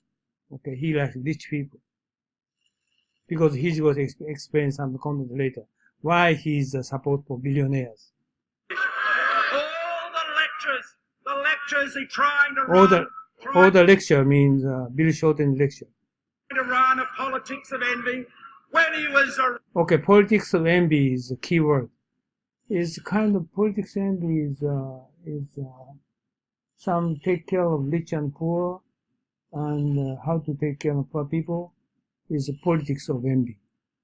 This is Obama said this word, and several, this is sort of, colloquial something, but I can't find that in dictionary. But I find that politics of envy. This is rich and poverty, but take care of poor people. Politics of envy. Regular dinner guest at Raheen. But I don't know what Rahim, but dinner guest at Rahim. Always there with Dick Pratt. Next sentence I don't understand. Sucking up to Dick Pratt. Did he not? This one I don't understand. Dick clacked, fucking up the Dick clacks. Maybe something in Australia, local language. Back the Crystal, I don't think so. There was never a union leader in Melbourne. Okay, the neighbor union, she should not do that, the union leader in Melbourne. That tucked his knees under more. Okay, this one is also, I don't understand. Tucks his knees, I don't. Billionaires. It means something, meaning is like that. He is like a servant for billionaire. Tucks his knees under more billionaire. He's going to servant. He's break his knees under the billionaires. Sort of things he's talking about. Tables from the leader of the opposition. He lapped it up. Oh yes, he lapped it. Why they are laughing is because union leader is never support for billionaire, but actually Turnbull said he supported for billionaire. He is bend his knees under billionaires. That's the reason why they are laughing. Members on my right. Imbecile is a special word. Is some crazy is a bitch guy. Just sycophant. Sycophant is just like this servant kind of servant word. Social climbing sycophant. Social. If ever there was one, there.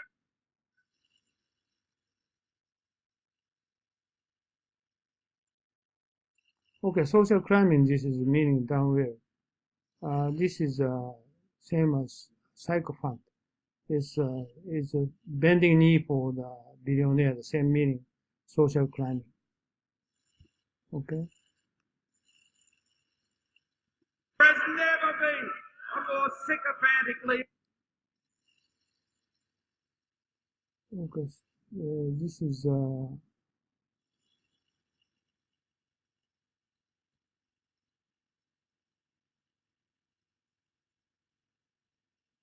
leader of the. Oh, this is Bill Shorten.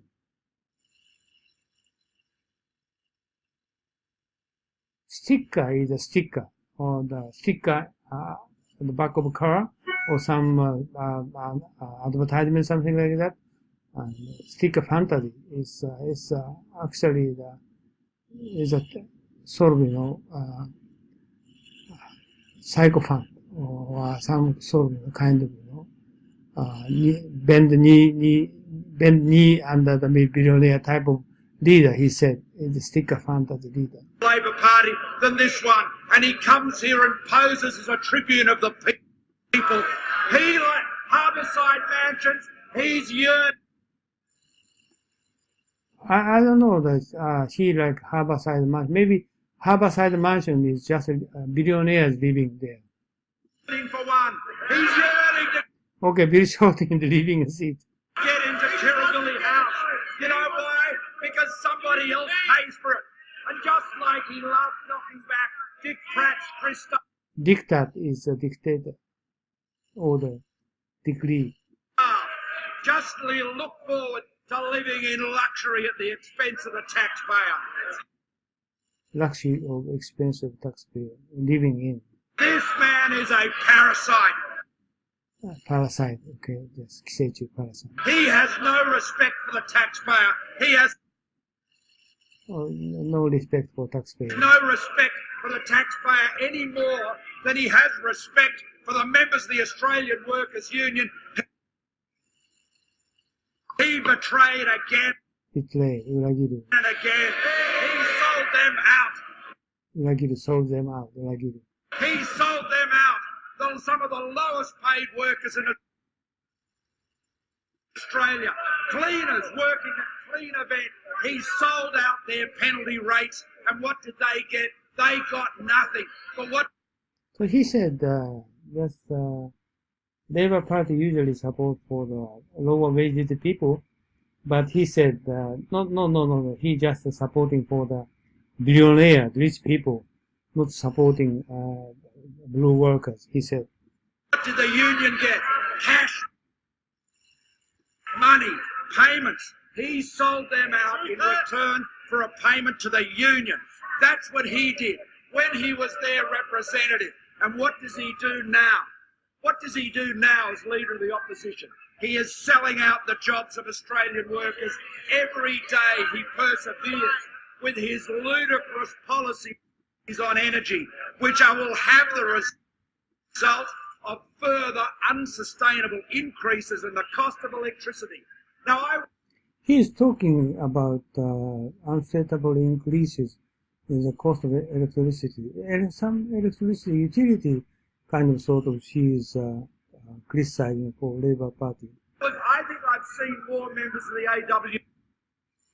This is Warren is maybe some company names. AWE is Australian workers unit, workers society, something like that. AWE. Workers society unit. You lately than he has. I saw them at Portland Aluminium. Oh, this utility means Portland Aluminium. Portland Aluminium. Usually aluminium using a lot of utility. So maybe Labour Party is supporting those companies. So. And they know that their jobs depend on affordable electricity, and they know that with the closure of Hazelwood and Hazel is also maybe some company, but the crazy I don't know. Policies of the Victorian Labor government. Victoria is a state. Supported by the policies of the leader of the opposition, they know that their livelihoods are at risk.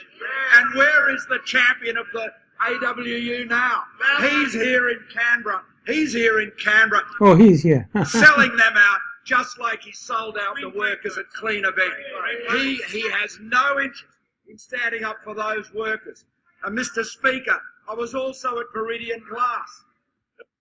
Viridian Glass is one of the largest glass companies. Also, members of the Australian Workers' Union there. Viridian Glass's biggest element in its cost, the most volatile element in its cost, is the cost of energy, the cost of gas. It is becoming unaffordable.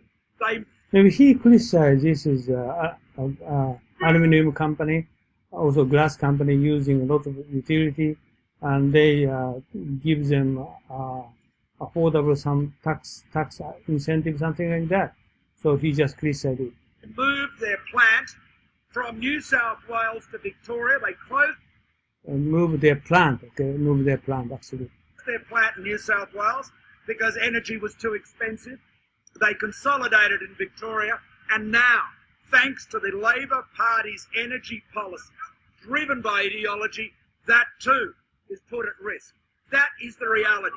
That is the front line where members of the Australian Workers' Union and many other unions find themselves. Oh, he criticized, okay, just he support for the company owner, I mean, rich people, billionaires, instead of lower wages for workers. Today, the Labor Party cannot keep living in a parallel universe where you can preach ideological energy policies without any regard to how you are going to deliver reliable, affordable energy, and yes, meet your emission reduction targets, but meet the responsible ones we entered into. Emission reduction target is climate change, okay? In Paris, not just doubling it, for Paris Accord. Okay? No return from any other country. This is ideology. They call themselves the Labor Party. Well, Mr. Speaker, manual labour's a Mexican bandit as far as they're concerned.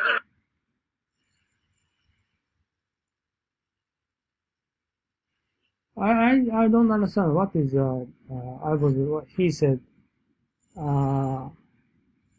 Mexican band. What is I don't know, but everybody laughing. A day's work in their lives. I'm old enough to remember.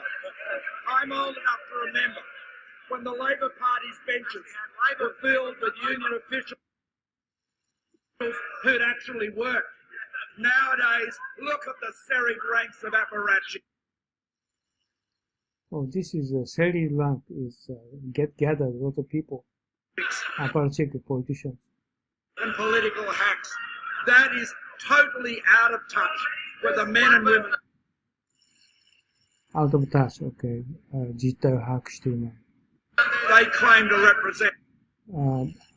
Man, Armenia, and this is actually they are supporting for billionaires. Now, Mr. Speaker, this social climbing sycophant. Okay, social climbing. I just explained you. Just bending knees for the billionaire social climbing.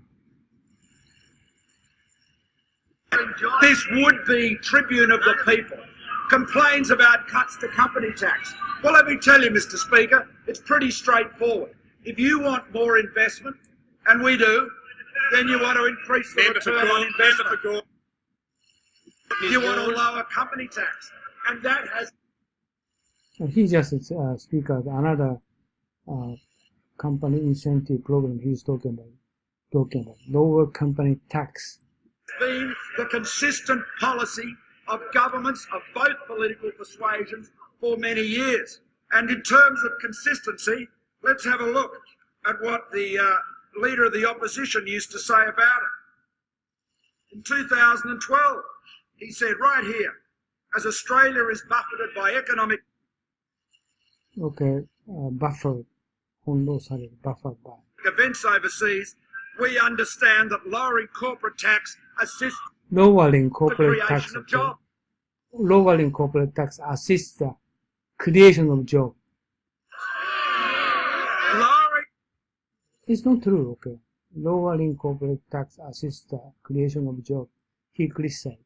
Corporate tax assists the creation of jobs. And the social climber warming.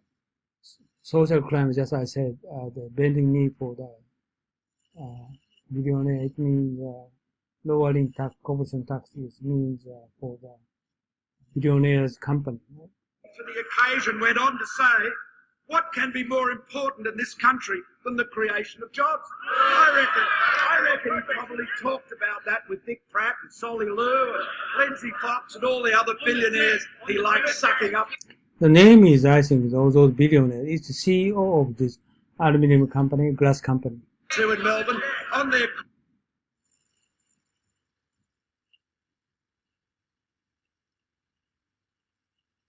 Okay, sucking up is COVID.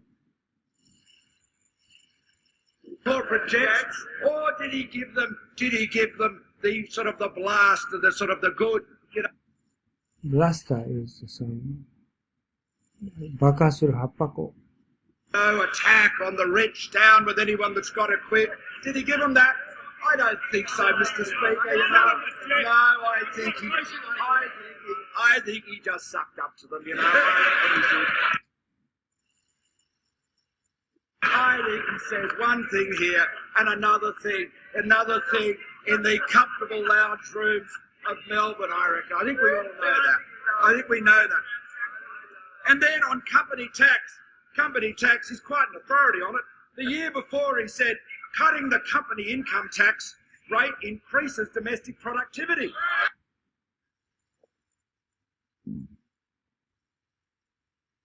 Also, he criticized cutting the company income tax increase domestic productivity. And domestic investment. More capital means higher productivity and economic growth.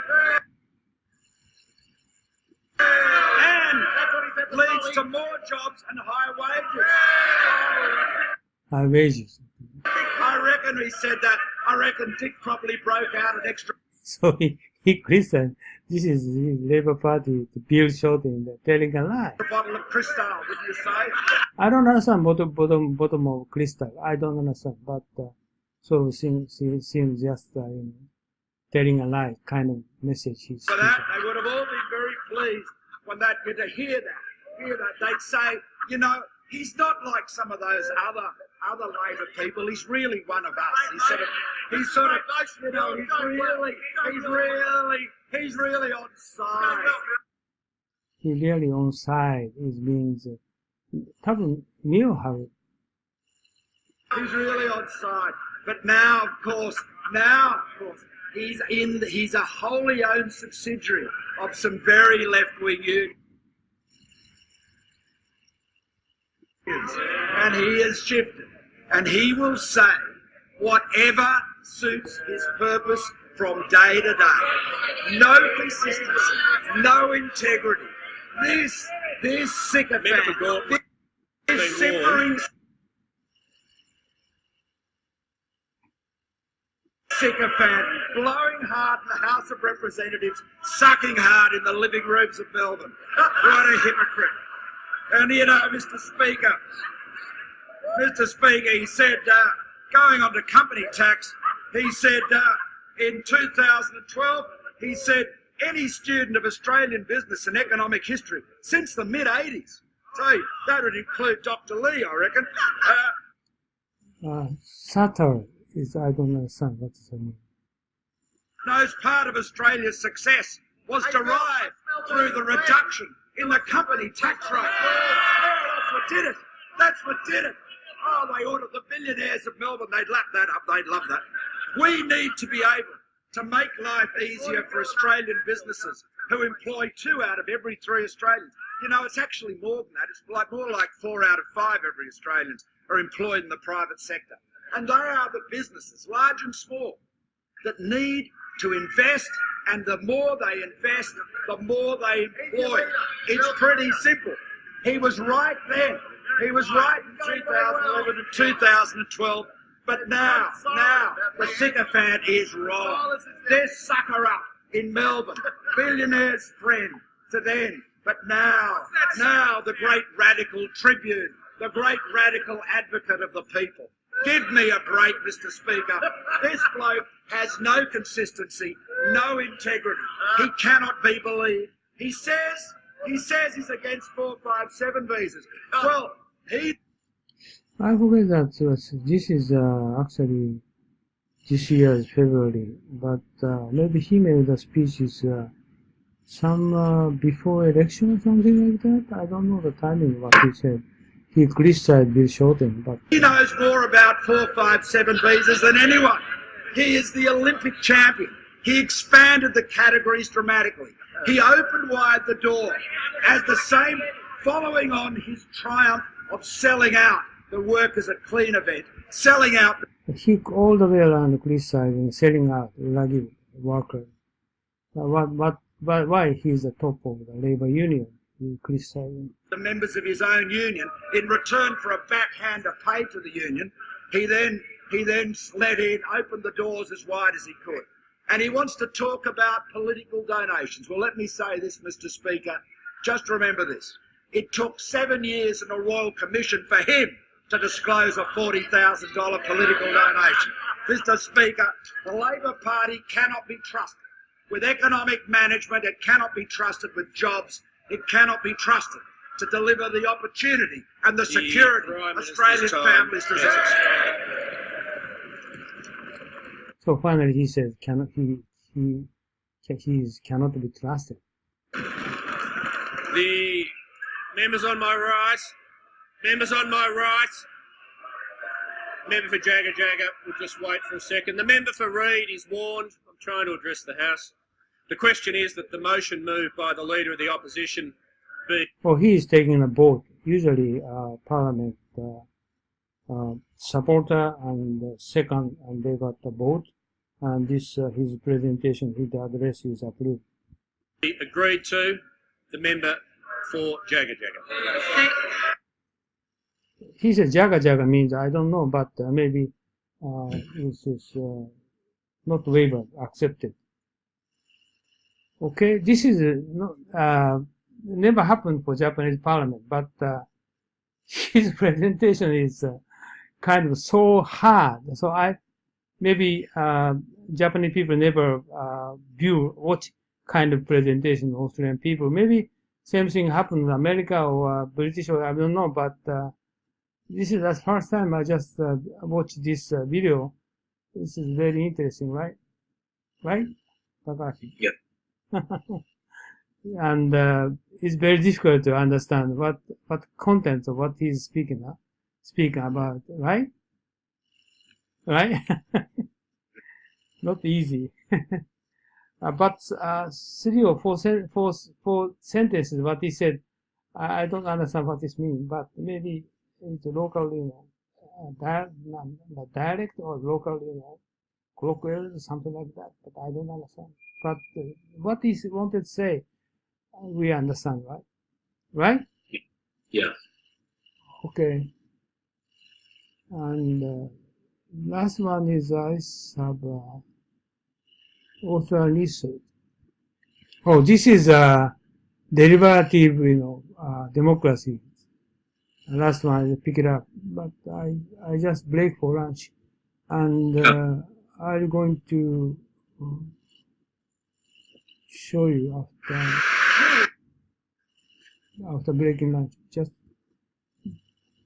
this one. Is it 10 minutes or something? 8 minutes. Hi.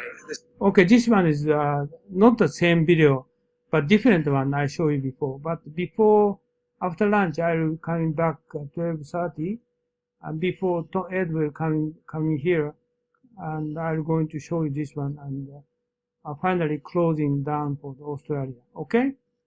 Okay. So see you later. Thank you.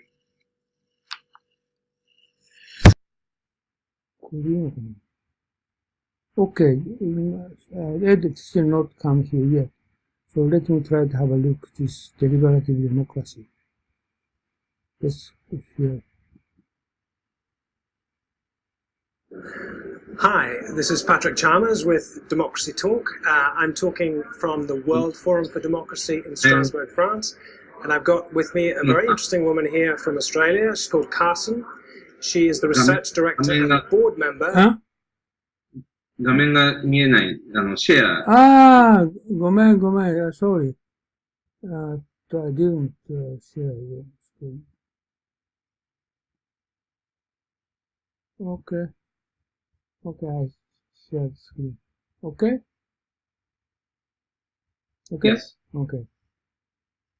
For the New Democracy Foundation, and she's going to tell us a little bit about what she does. So, Carson, what do you do? What do I do? Well, let me tell you what the New Democracy Foundation does, which is probably more interesting than what I do. The New Democracy Foundation is a research foundation with charitable status in Australia, and we convene experiments in democratic innovation. They're experiments that have a real life purpose. We started our very first project with the Australian Citizens Parliament, where we randomly selected 150 people from around Australia, one from every electorate, and brought them together for 4 days and discussed how to strengthen Australia's political system to serve us better. And that in many ways set the scene for everything that followed. We, I think, did a fantastic job with that project, and it didn't have a great deal of influence. So we know that we were able to gather together through random selection, a civic lottery, a beautiful microcosm, cross-section of a population. We know that we were able to bring them together and do some very deep deliberation, to expose them to expert knowledge, to give them opportunities to ask questions, to talk to each other, and to come up with recommendations. What we were not so successful with was that crucial influence that we wanted to see those people have. So they made recommendations and it didn't go very far. So since then, all the projects that we've done, we've tried to build in those 3 ideas: representation through random selection, deliberation through sufficient time and a blank sheet for them to be able to come up with some meaningful recommendations. And we only do projects now where we think that there is a high degree of influence or impact with the decision maker. So typically we're asked by a government to convene a project, a citizens' jury most often, to deliberate on very disparate things, dog and cat regulation, how to create a safe and vibrant nightlife in a city that might have experienced violence and drunkenness, participatory budgets, where on one occasion in Melbourne, that group of people determined a budget for Melbourne City Council over a 10-year period, so it was a $4 billion budget. Yeah. I don't believe it's ever been done anywhere else. It's usually a component of a budget that is deliberated upon in other places. So we're excited by the things we've been able to achieve. We've just finished a huge project looking at nuclear waste storage in South Australia, which involved 50 randomly selected people. It then went out to the entire South Australian population and ended up with 350 randomly selected people to make some recommendations. So Takashi, we did it before. Do you remember that? Premier. So that's the kind of work that we do. And Yeah. so you've used loads of words there that probably I know. no, but it's totally and they have fine. multiple syllables too. So Yeah, so I'm gonna, deliberative democracy. Yeah. But I'm just going to get you just to come back on a couple of them. So we're here at a forum for democracy, and democracy we normally think about elections, and obviously there's one today with the US, but there's elections all the time around the world. Yeah. What's the big difference between There's a elections huge difference, and random selection? We have no interest in elections unless they're randomly selected, as they were in ancient Athens, where sortition or people elected by lot. There's different terms that are used to describe that. But the idea being that everyone has an equal opportunity to serve. And we're interested in that aspect of it, which is why we use random selection. So we're interested in how you hear from the voices of those who are typically not heard from. Yeah, this is the first time. Last time I didn't mention that. She said member is going to be selected, randomly selected. The same as you. We can hear from the incensed and the articulate. Anytime we call a public meeting, we're likely to hear from them. But we don't hear from people who really have a stake in the issue and when they deliberate together, in fact, come up with some entirely reasonable recommendations, often creative solutions that have not been thought of. But to us, it's a fantastic way of involving people in their own decision making. I mean, I like the sound of it, I have to say. So I'm entirely biased, and I declare my bias on that one. It sounds very interesting. And what are you most proud of in the work that you've done at the foundation? Yeah, I think at the moment it changes all the time. At the moment, I'm terribly enthusiastic about some work I'm doing with critical thinking, because I see that as something that is terribly absent from the political landscape. And not just from citizens, but from politicians. And I think we don't interrogate expert knowledge and expertise very well. And I've been working quite a lot with randomly selected citizens in enhancing their critical capacities. All of this, by the way, we make available to anyone who wants it. We have a website that is available to everyone in the world. So that's exciting me at the moment. I'm excited by the changes that we've made to a method called the Citizens Jury, which used to be 12 to 15 people over 5 consecutive days. It was developed by Ned Crosby in the US, a fantastic democratic innovator. And we've been modifying it to suit Australian conditions, Australian circumstances. We typically work with 40 people, although, as I mentioned, we were working with 350 in South Australia. So I'm interested in the way that we're modifying different methods and sharing the innovations with others. I think we're doing some great work in Australia, and we've developed a fantastic reputation worldwide now for the work that we are doing. Maybe in Japan, this kind of system will going to be introduced very soon, I believe. I actually, as a 19-year-old in Australia, in Queensland, I went to see your election process, which already is relatively innovative as election processes go. So it's probably a little-known fact that Australia is a democracy innovator. You know, so here we are in Europe, we're in a European Parliament building, or one that they use in the European Union. and probably a lot of the people from Europe don't realise the extent that you are innovators. So it's interesting to have you here. We developed the secret ballot, as you probably know, which used to be called the Australian ballot. We were the second after New Zealand to give women the vote. I think we were the first in the world to give women an opportunity to be elected to Parliament. Interestingly, in South Australia, where we're doing the project that we're doing now.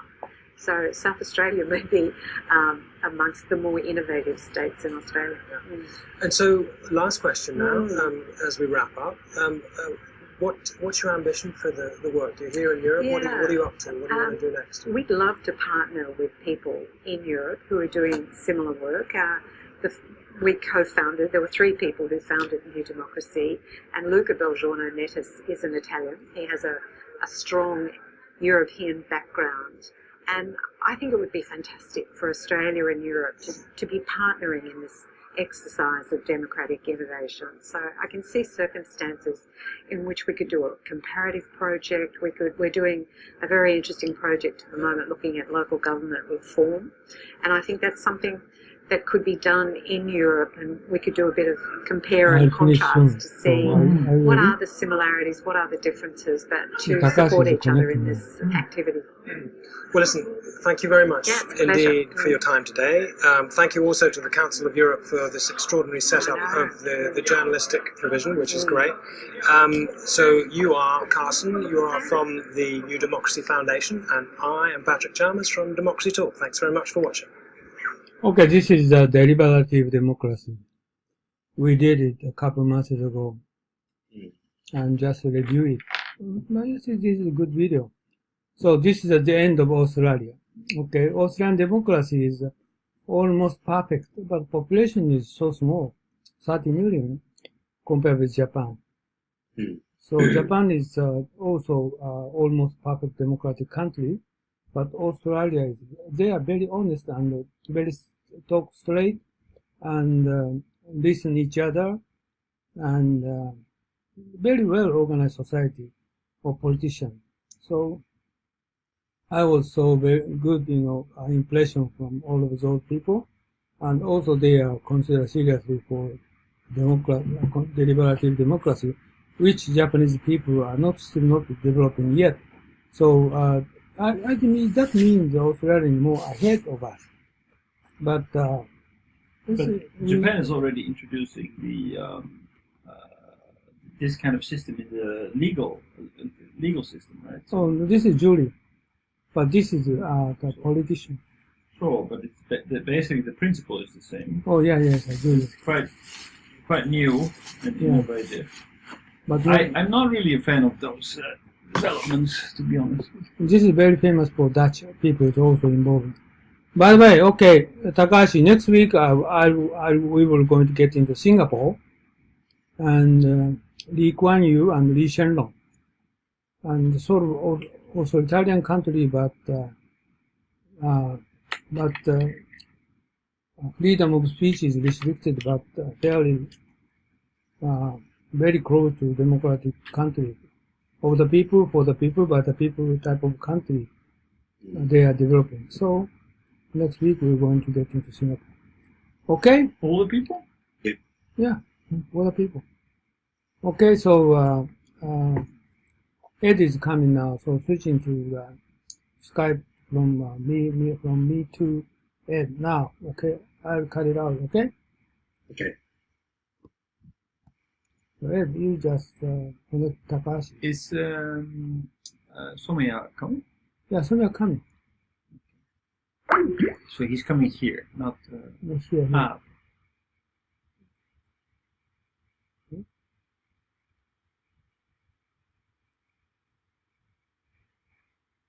Okay.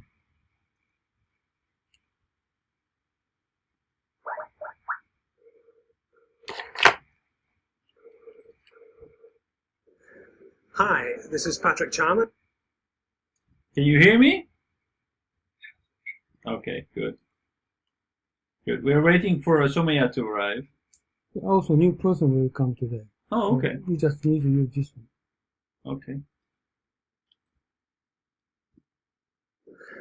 Hi, this is Hi. Just RJ. Hi.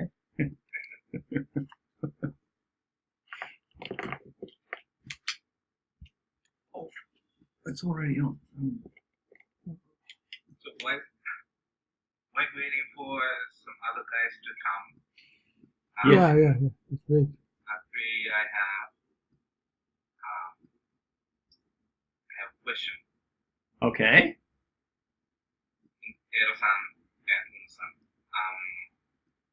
I have been asked by the company, so someone in the company, to